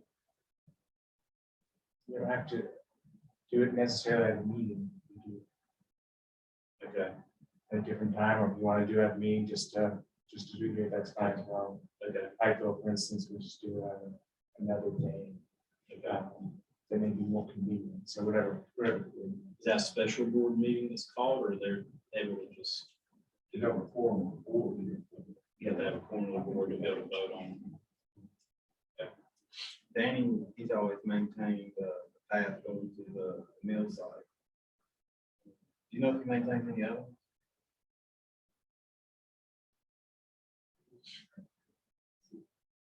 So I don't know if we want to include that in there, because that's not included. I mean, he's always done that separate. But then you're looking at somebody who does lawn maintenance and also get access to a tractor path. Personally, I think it's two separate things, but if that's a requirement, then it needs to be in that bid, and it needs to be explicitly stated. What is one of them? Past, we had to do anything, but now we won't. Yeah, I think that's the only one. Yeah, that's the only one. And I can drag the path myself, but the board, never want to be doing that. It's whose path is, It goes to mine. the board's the easement though? The board has the easement, or the district has the easement. So, Mike, do you remember when it was, so it's the board's job to take care of that path?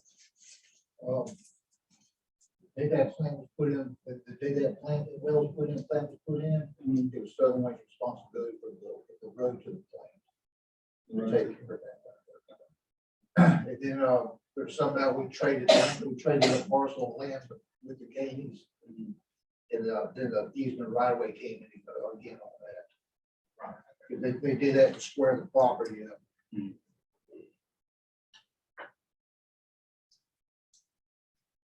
What are y'all's thoughts on that being included or not? I mean, I don't want to limit our pool of candidates just because we need somebody to maintain 100 feet of path. I mean, it's fine without, I can maintain that myself.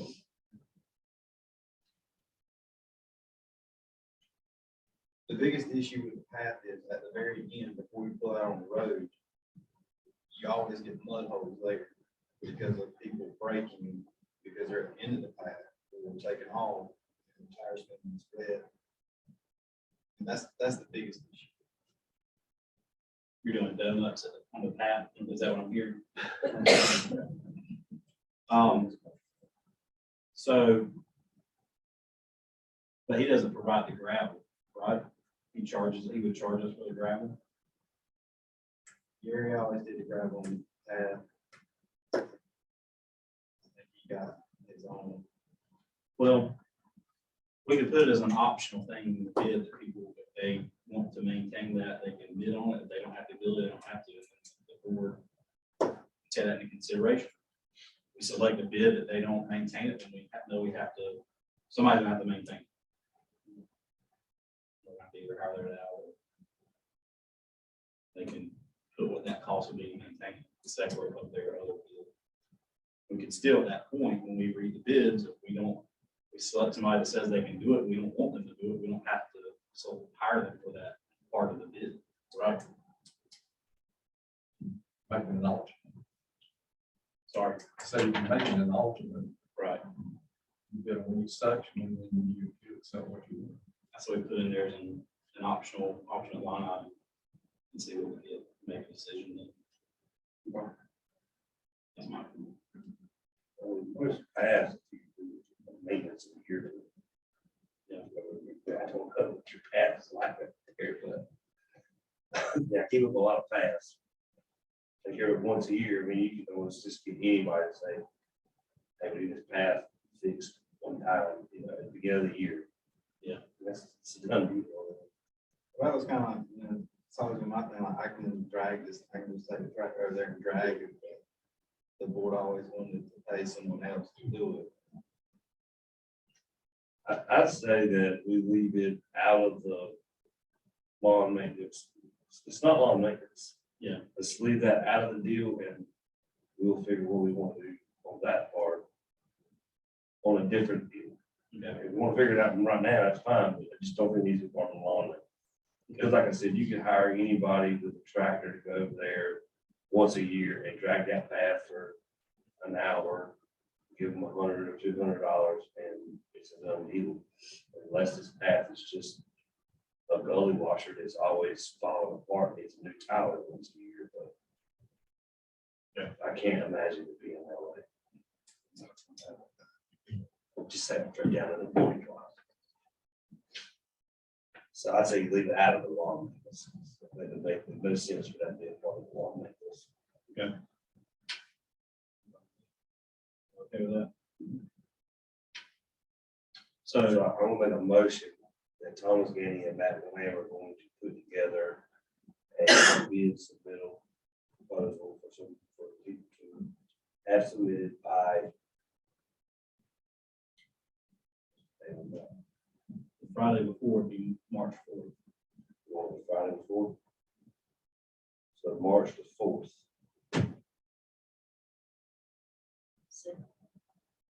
Motion second, all in favor? Aye.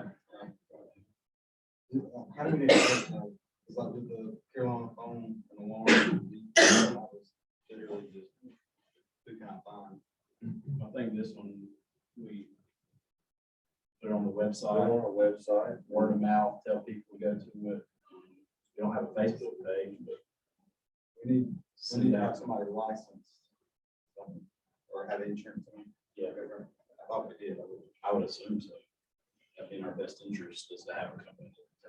Yeah, yeah, have some proof of insurance, workers' comp. Yes, it's all over the needs. Do they need to turn in proof of insurance with their bid? Yes. They should be able to supply a certificate of workers' comp. Liability. And it's pretty easy to get access to. Well, let's plan, to get that material done this week and posted by Monday, the 14th. And that gives people right at, that's 15 business days essentially to see it and bid on it. We'll spread the word as best we can. It's not like a, water job. I mean, construction job. We don't really have a portal to spread the word on, but I think this part's gonna be the most complicated. You got bushes and then you got the mulch and the beds. I don't know how detailed we wanna get it. So how do we get up? I mean, should I look at the contract and see what it says and then go from there? I mean, make sure everything's covered and again, meet with the staff here and make sure there's nothing that's missing and Thomas and Jonah, do y'all know if we can spray or they can spray Roundup or I would assume no. Has to be within 100 foot off of the wellhead. So basically outside of our fences, yes. answers, like, cannot spread the fences around it. We need it. Yeah, so we'll just tell them they can't spray everything there. I mean, I would leave just roundabout in the equation. Yeah. We're a water business, we don't need. I mean, if somebody can't run a weed or do something to be out there. Right. I mean, you know, so they're gonna be in there driving around and with their Roundup sprayer on the back. What? It ain't spraying it. Oh, my 50-gallon tank fell off, my bad. And Thomas Turner's gonna call EPA. Whoever. I mean, I would even say it'd probably be specified in there. No chemicals. no chemicals on the well sites. Yeah. I mean, in other words, they can't go spray Roundup for somebody having just riding on their lawnmower while they're also cutting the grass. Yeah, that makes sense. So they know what they're getting themselves in.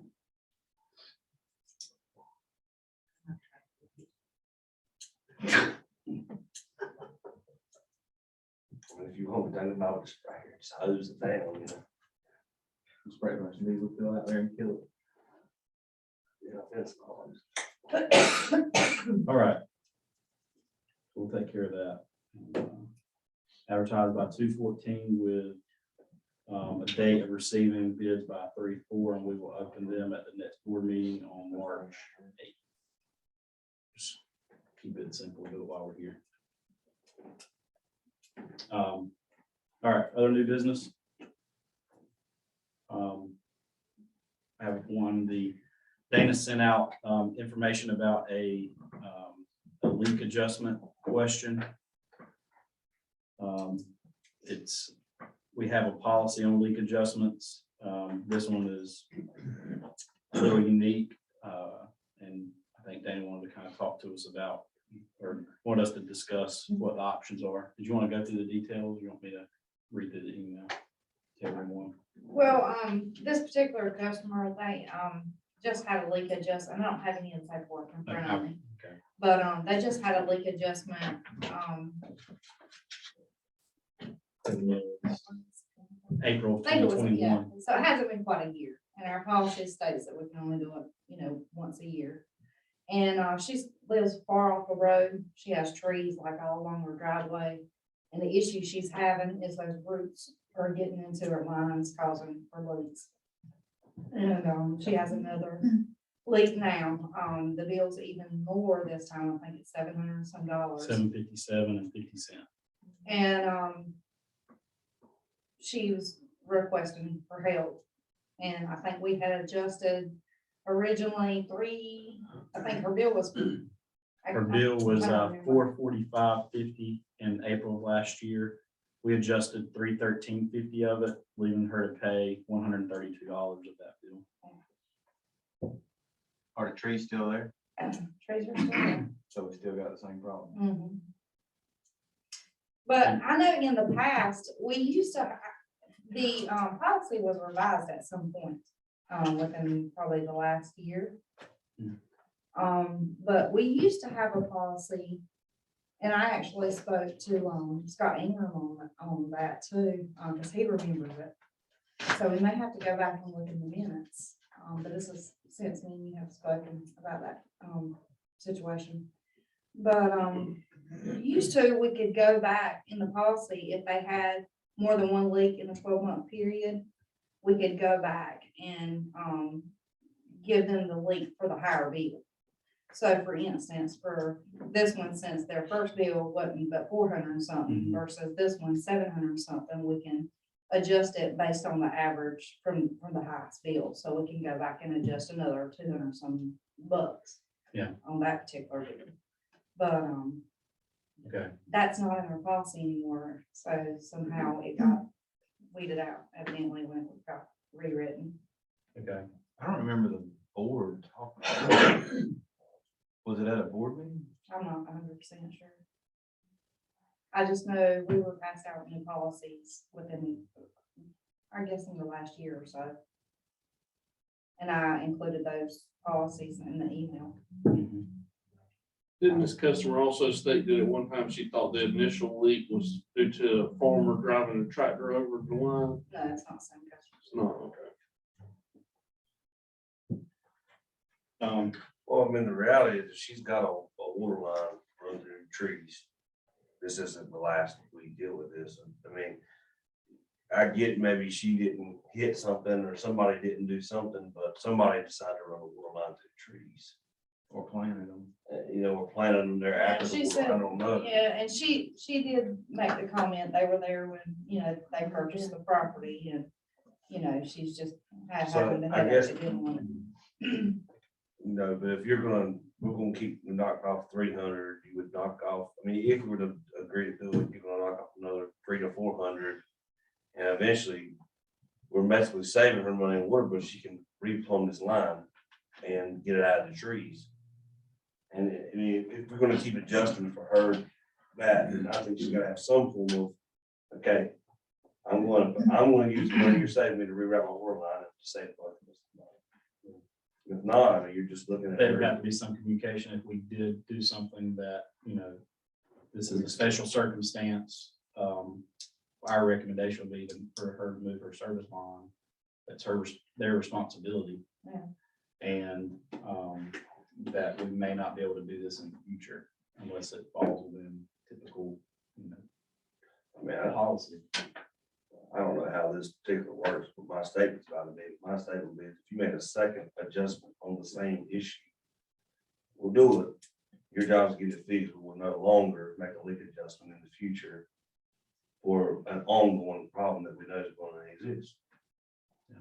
Yeah, I mean, that should have been fixed the first time it happened. I mean. The other you issue don't. that Dana mentioned is, we read the meter on the 13th, but the plumber's repair bill is dated the 17th. So there's the potential for 3 or 4 more days of leak that has not yet been read. Yeah, so we don't know what next month's bill's gonna be until we read on the 14th, on Monday, the 14th of this month. You know, so So that's it could be what I'm saying. higher. That's what I was talking about. I know that. I thought it was gonna be a third one involved. And I know that plumber bill that she attached along with that paperwork, it was a $700 some repair. Which was. How, I mean, rough numbers, we put it on the road, half mile, 200 yards. 100 yards? I pulled it up on the map and looked, and then it looked, It's a good ways. yeah, it was a good Dana ways. showed me it's Yeah. back. It's more than 200 yards, I guess. Oh, yeah. It's a ways. I'd definitely like to see a good faith effort to either move the line or have the trees done away with before we. I mean, I'm fine with, like y'all, or whoever said it. Forget about the first bill, adjust the second bill. I mean, something needs to be done. Is this the same reason it happened the first time? Yeah, it's just in a different spot in the Oh. driveway. Where is it? 1542 US 13. No, it's Meadow Lane. Oh, well, Meadows over here. Yeah, Meadows, in where Jimmy Jones lived, right by Patel's store. Oh. Is that Chris that Reeves' house old way back on the road? Jack Bennett's old. Jack I think it is on the Place? river. Yeah. Oh, yeah, that's all. Oh, that That's thing's like not a the first time mile it's long. been. The asphalt's busted up from those tree roots. That's the old Yeah, drive, she that's said the old it's- driveway, the new driveway, it comes in there behind Mr. Patel's store. Yeah. Where's the water line at? Behind Mr. Patel's store. Oh, that is a long, They're back there, this is not the first time that line's busted, it's busted several times when I was here. But the trees shouldn't be the problem all the way. There's not trees down there probably all the way. The water line's on the right hand side of the path. Uh-huh. It goes down to a certain point, then it goes right straight across the field to the house. So it'd just be a small section. There'd be a small section where there's trees there, if I remember right. that thing bottlenecks. I mean, before you actually pull into the house area, I know that bottlenecks and there's trees on both sides. You talking about old warehouses or the water line? Where the water line goes. So there'd be some initially, and then there'd be some before it got to the house and another location for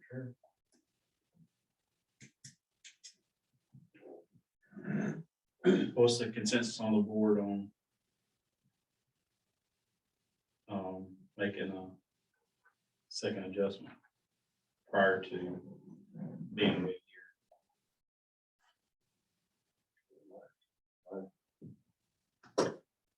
I want to know what, Well, you gotta have a plan of action, not just we'll knock off $300-400 every year or twice in a year. I mean, I get it. I mean, I've got a half a mile long turkey house path. It's on this same county water, and I fix it 3-4 times a year. I don't call up here asking for water adjustments. I mean, it's part of keeping up a water line that runs that long. You're going, even outside of trees, you're going to have things that happen. That pipe sitting on a rock and just rubs a hole in it. I mean,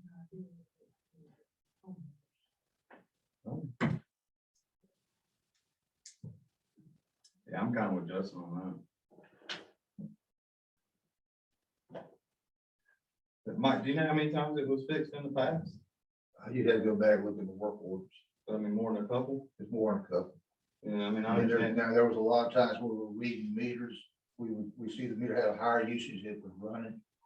And I had a form that I filled out, and I wrote out how fast it was running, how much water it was using, what it was costing them, I go back and stick it on their door.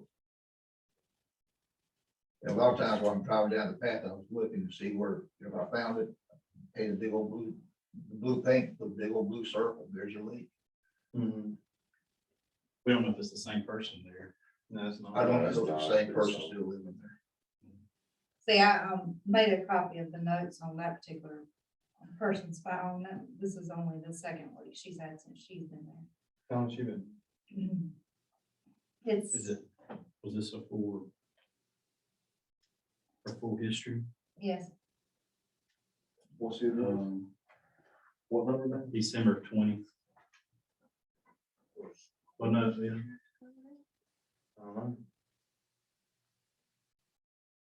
That December 20th is where I can see. just was just asking for homeowner's insurance would cover it.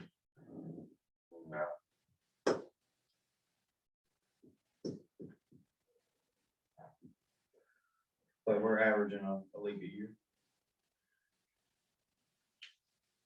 And how much would it be for her to move the pipe? Well, depends on how much of the actually has to, if she do it all the way back, it'd be expensive, but I don't think she'd have to do that much. I does mean, it show on that bill, her repair bill, how much pipe was replaced? I don't know.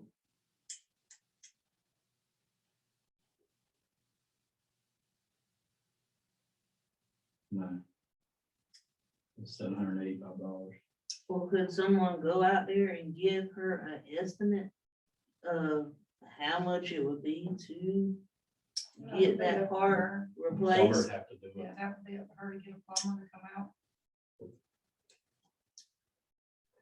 I mean, the only way we could make her do it is by not paying the bill. And for us to do it, we need to see the estimate, of what it's gonna cost to fix, this particular area. I don't know what you do, they just ran right through the middle of a bunch of trees. The tree, if you come down. I have a place to run without running. through trees. And I mean, honestly, I'm not 100% behind the trees, because I mean, I've had water lines, the tree, I mean, with trees around them, and it's not like just snap every other day with a water line, I mean. There's tree roots that have taken the whole asphalt, like this, the whole asphalt, it's like a speed bump. Yeah, that's pushing up. Yeah. I'm not saying this, a tree root will not do that, it will do that, but at the same time, there's plenty of water lines run in yards with trees. I mean, did it run through the woods? Or did they run it near some trees? I imagine, well, some spots, it's got to be right up next to that path, and that path is overtaking the trees.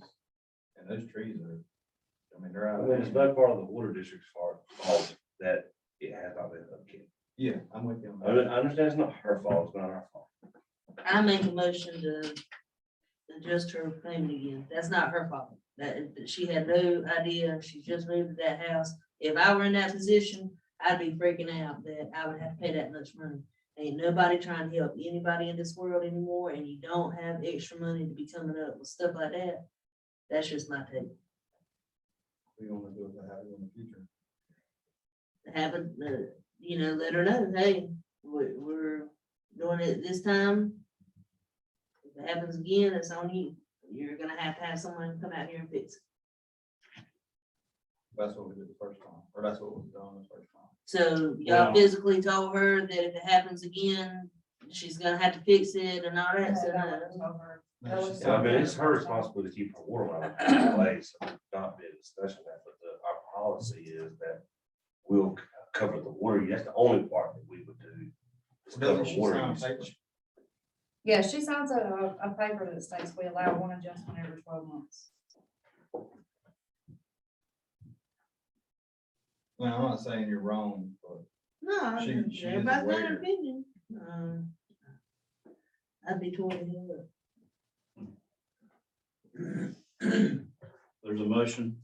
Is there a second? The chair able to second? I think as a board member, I've always taken the position that you've got to say you vote. So your motion is to adjust it based on our usual policy. And tell her, this is not our usual, Yes. well, adjust the rate based on how we usually would adjust. the are rate. we adjusting the whole thing, or are we adjusting it as if this is the worst one and we're forgetting about the first one? Which one are you talking about? See, because if the way I had figured it, when I had spoke with you, Matthew, about it, is if we base it on this being our highest bill and what we've already adjusted prior in April, Yeah. we would only adjust another 200 some bucks. So, because we've already adjusted 300 this year, we would adjust 200 something. She'd still be responsible for probably 500 Yeah. and something. I mean, I think that's fair. I mean, It gives her some help, but it's Yeah. not the full adjustment. I'm fine with that. and instead Yeah, of and doing we nothing, still you're don't doing know about something. next month. And we don't know about next month's bill. Yeah. Next month's bill I could be $1,000. I mean- Depending on how bad the leak gets, because I mean, they tend over time, it could have been bad in 4 days. It could be higher than the 700, you don't We don't know know. how long in January it was leaking. My suggestion is you wait till you see the next bill. Yeah, we wouldn't do the adjustment until we've seen that next bill. Our motion though could be adjust it, taking the last bill into account, but of the higher bills. Right. I would second mine. And then we're still only adjusting the small, We're still only adjusting one bill. right. I'm fine with that. Is that the motion you're making, Jeff? That's fine. Okay, one second. And so there's a motion to, in a second, to adjust the higher of the two bills, taking into account the first deal, what we've already adjusted. Our discussion of that, can we put some sort of, you need to look at getting this fixed? Because I mean, it's just, can't just, I think you'd wanna. If you're making a new motion. well, I guess, We're I'm just, continuing. I'm at a Just discussion to asking if the, we can do that, or you know, I guess, they're making a motion before it gets passed, my discussion would be, I feel like some form of addressing this with her some way of, I understand you bought a house with a water line that was ran in a bad situation, it's not all your fault, and we're considering that, but we need you to consider rerouting your water line. Does she know that And- that's her responsibility? Okay. And our water line's at 30 foot from the center line. After that, it's on whoever owns it. I don't know whether she thoroughly, she should, but I'm fine with sending that letter, letting her know this is your responsibility, but just to adjust leakage. So it just doesn't. Okay. I mean, I could send in at least a leak every year. This is, but I know it's fine. Yes, Jack Bennett's on place, which would That's be like $1 million house to begin with. very expensive piece of property. Yeah.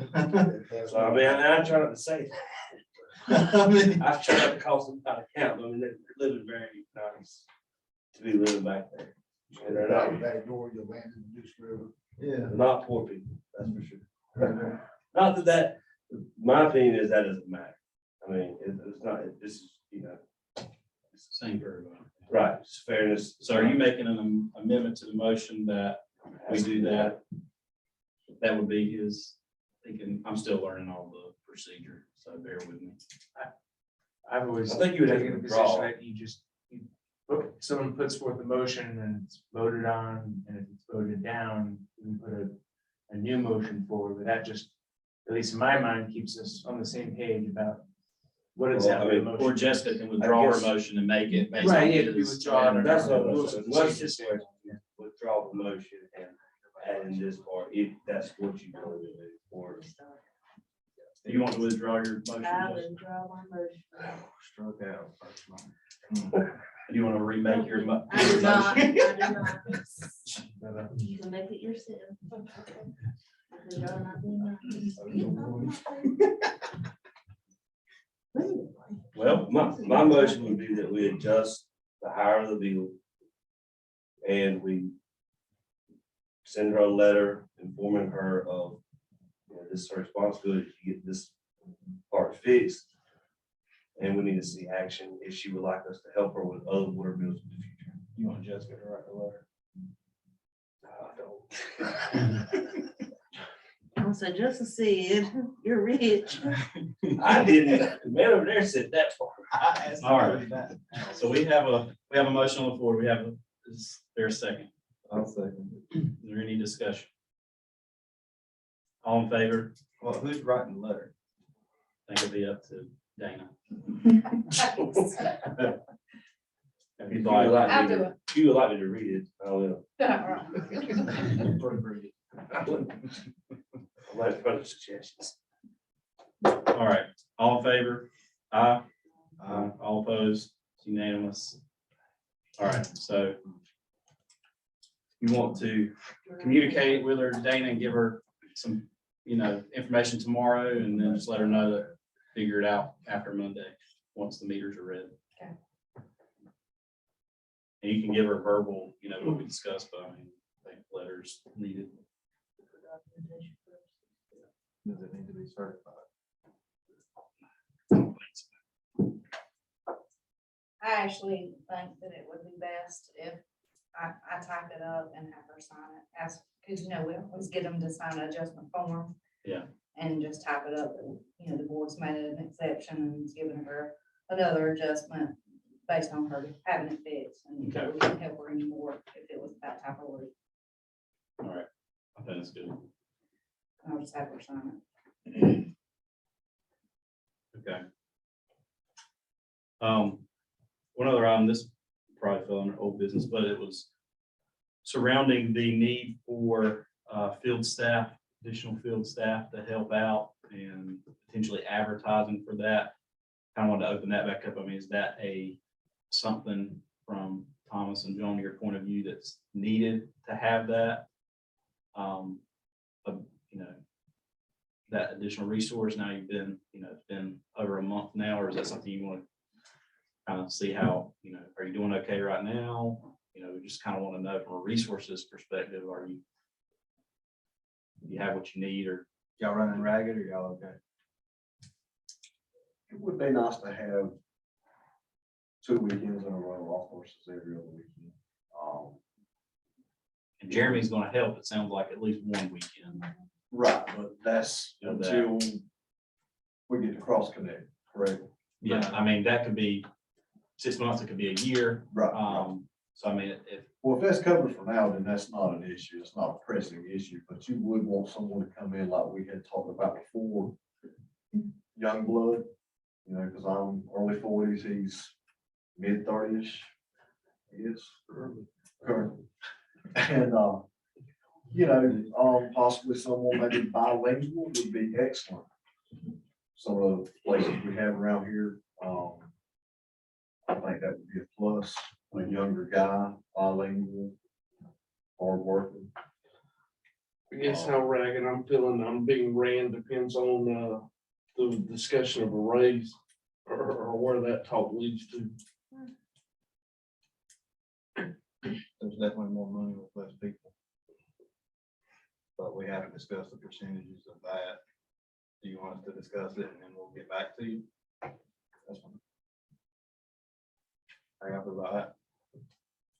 I mean, that's why I asked you before we talk about that. I mean, to know if you're at a point where you need someone, or you feel like, you're okay. I don't want you to be run ragged and not be effective and efficient, but also don't want to just hire somebody for the sake of hiring somebody, because we've always had 3 people. Well, my only thought is come the warm months, we're gonna have stuff that kind of needs to be caught up on, your flushing programs, Yeah. things like that, where it's not so much having the third person as it is, that's another person that you are training and is learning the system day in and day out. That, you get what I'm saying? Mhm. Kind of that. Well, hearing that, my opinion would be, it's not anything we need to act on immediately. It's not like we need somebody in the next 2 weeks, from what I'm hearing. So I'd like for you, both of you, to kind of keep an eye on things and identify, if we had somebody, they could be helping do this, where we could do this that we're not able to do, or stretch this point, or when the summer comes, where, we got to keep in mind for flushing, or we got to keep in mind for this, and we need somebody with XYZ qualifications, or we just need someone that's bilingual and a hard worker that we can train from the ground up. Keep that in mind, and then just, us as a board, and, come back and let us know that, keep us abreast of that, knowing that, if we have to hire someone, we just need enough lead time to be able to post it, advertise, follow the hiring policy, and go through that process. Does that sound fair for now?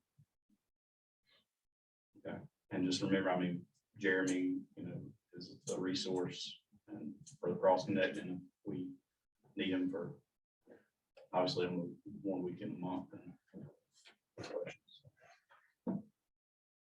Is that fine with the board? So based off of what you're saying, whether your work input is gonna be, whether you're too tired to do something or you're not, if you get a raise or not, or is that, what is? What I meant by that is based off of what we're to be compensated would determine which way I was leaning, whether, no, we're fine or not.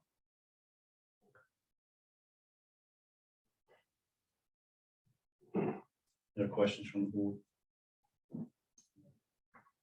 Okay. Any other new business? I got new business. So when the old board was here, they redid the plant by my house. And they added I know you've seen it when it floods, and I didn't know why it flooded until Mike came out and was talking to Thomas and Jonah. But the tank, and correct me if I'm wrong, the tank over by my house is a foot lower than all the other tanks. Yes, it is. Okay, so if that tank, if the water level is higher than that, it floods the property. So when the old board had the property redone, we used to have a pond for the water to sit in. There's no pond anymore because they backfilled it for over half of it. So now if it floods, there's a regular size tile like anybody has in their driveway, but it can't flush that water fast enough.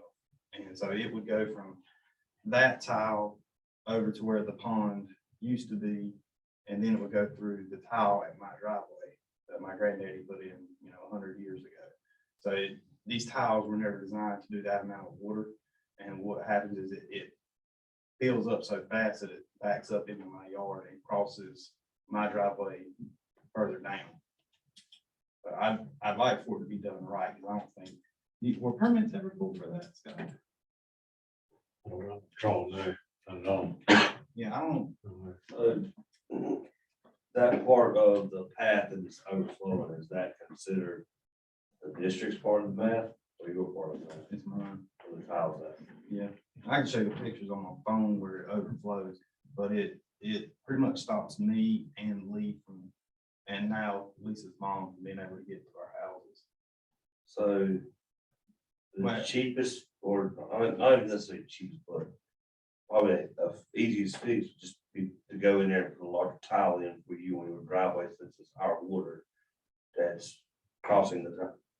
Yeah, I don't even know, I don't know, the land isn't at the same slope that it used to be. I mean, the whole thing was just redone. Is it that 15-inch pot that we were looking at way back? Mhm, yeah, that's the Oh, no, one. okay. You didn't do any engineering on that, did you? No, we didn't shoot any elevations or anything. Yeah, I think that was kind of a, let's try this, and a lot of money was spent on it, but it got it off of the water district's property, but it just backed it up on the mine. Yeah, well, I mean, it wouldn't take a whole lot for a man with an excavator and a grade, laser, go over there and shoot grade, so we'll put this tile in of, especially if you're gonna get some rough water, just, put a tile in there and send it home, while you got to flood. Yeah, so much money got spent on that project initially, that I'd like it to be done correctly, so it never has to be done again. Yeah. As long as you know what kind of water's coming out. It's just regular tank water is coming over there. Well, what's causing that flood then? Is that, It's, the tile's not made to do that much. I think Tom's asking why is there so much water? right, correct, well, When the tower gets too high, uh-huh, if the SCADA system fails, gotcha. then it overflows. Is that right, Mike? Is that how you If explained it? it gets over 55.5 PSI at this plant here, it'll overflow the tank in the middle. Gotcha, but I guess my question is how often has that been happening, and how often are we predicting it will happen again? It's happened twice since the SCADA system was put in. And see, I don't know that it wasn't done on purpose because of when it happened. Well, some of those things, in order to set parameters and whatnot, you have to like intentionally trick it to cause the issue. That way, oh, boom, it overflows at, whatever footage and things like that. So that, I guess the point I'm trying to make is if we did have an issue, you want to stop it, because I don't want to be putting water on your property, and why are we wasting water also? Right. Yeah. So- Well, I mean, I guess, if there is a problem, it is right. But in my mind is, the reality is, if it happens once in 5 years, I mean, if it fails for whatever godforsaken reason, there should be a tile getting that water across that driveway without it flooding, in my opinion. I mean, it's just not, it's kind of common courtesy.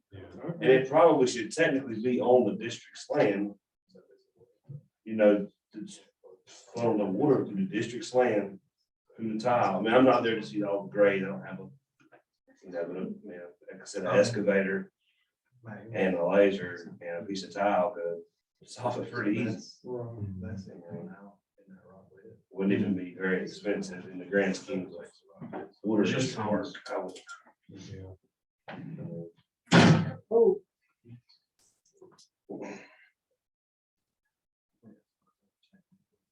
So this is.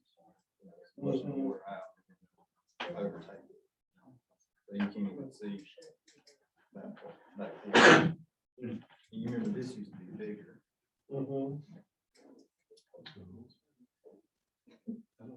So that's, you know, kind of beginning of it. 6 or 8 inch pipe comes from the tank and dumps in yeah. that pond there. And then it keeps backtracking. So it doesn't come over right here, but further back towards my house, that's when it starts coming over. Yeah. And I don't know the best way to do it. But I just don't want to do it again. You got it twice.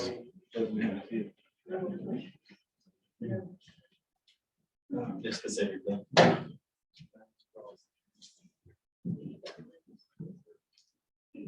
Well, I think we just need to know what needs to be done so if the water comes at that rate again, it doesn't flood.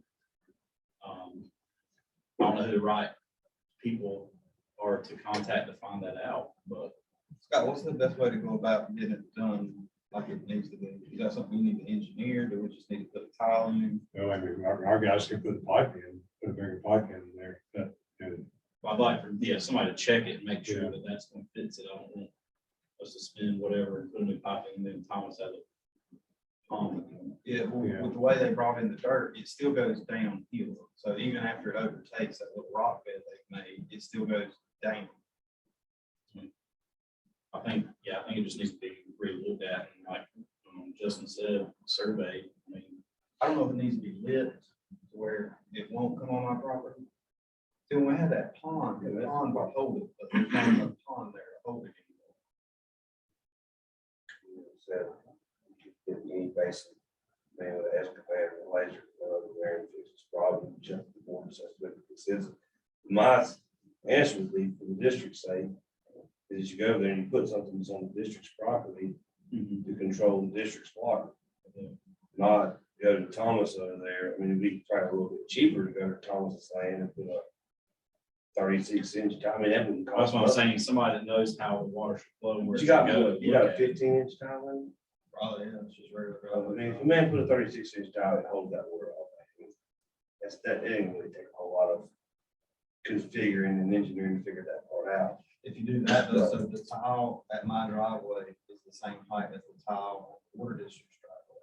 I think that's why they did it like that. But if you put a 36-inch tile on my side, my tile is going to be higher than the land on the water district side. Well, I don't know if we're gonna have to- Well, not that, you're going to have an exposed tile. Yeah, well, like I said, the point is, I don't think we need to do that. The water needs to be funneled out to the district. Toward the blue water stream where that's. So Thomas, we need somebody to go out and look at it, survey is the right word, but survey it, look at it and figure out where the water should go. I had to look at it with you. It's been a couple of years since we looked at it last time, I believe, so. Yeah, we need to be I refreshed. mean, Scott, would be willing to look at it and just kind of give us some guidance on it. And that needs to be, That work was done before I ever got on board. It was initially addressed probably 5 years ago. But the remedy that old board came up with, didn't work.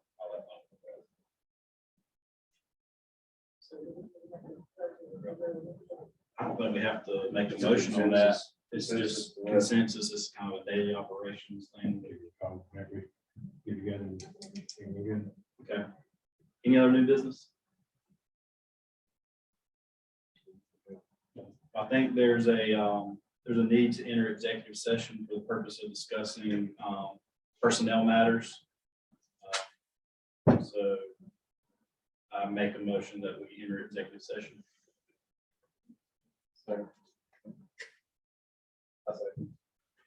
Okay. So we're in executive session. Dan, if you could pause our recording.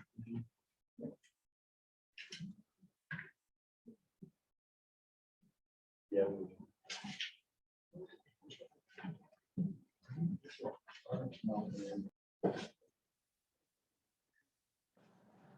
Okay. All right, so we are out of executive session for the interest of staff. We spent quite a bit of time talking about the current salaries, current pay, and current duties. We feel like we don't quite have all the information that we need to be able to make the best decision that we can. Instead of putting this off for another month, we're going to call a special meeting next week to discuss this, spend this next week to get all the information we need together and make a better decision at that time. We don't want to, this is a pretty big decision. Probably one of the bigger decisions we're going to make at this moment, so we don't want to rush into it. We're going to consult with some outside parties and get their input before we make that decision. So Dana, I will contact you about when that meeting will occur. I need to make a couple phone calls tomorrow, get some more information, and we're looking at tentatively Tuesday or Wednesday of next week, but we'll make that decision and let you know so we can post it and move forward with coming to some kind of resolution. And then at that point, we'll hopefully have the information we need, and then we'll likely take action at the next board meeting. With that said, is there any other business to come before the board before we adjourn? Do I need to give her a follow? No, we can't vote on board positions, I don't think, because we don't have Scott here. Either way, I'd like to wait for Scott to be here before we vote. We need to do the time block. Can we address that next? Okay. All right, we have a motion to adjourn. Motion to adjourn. All right. Meeting's concluded. Thank you. Need to pass out the checks. Yeah, do I do the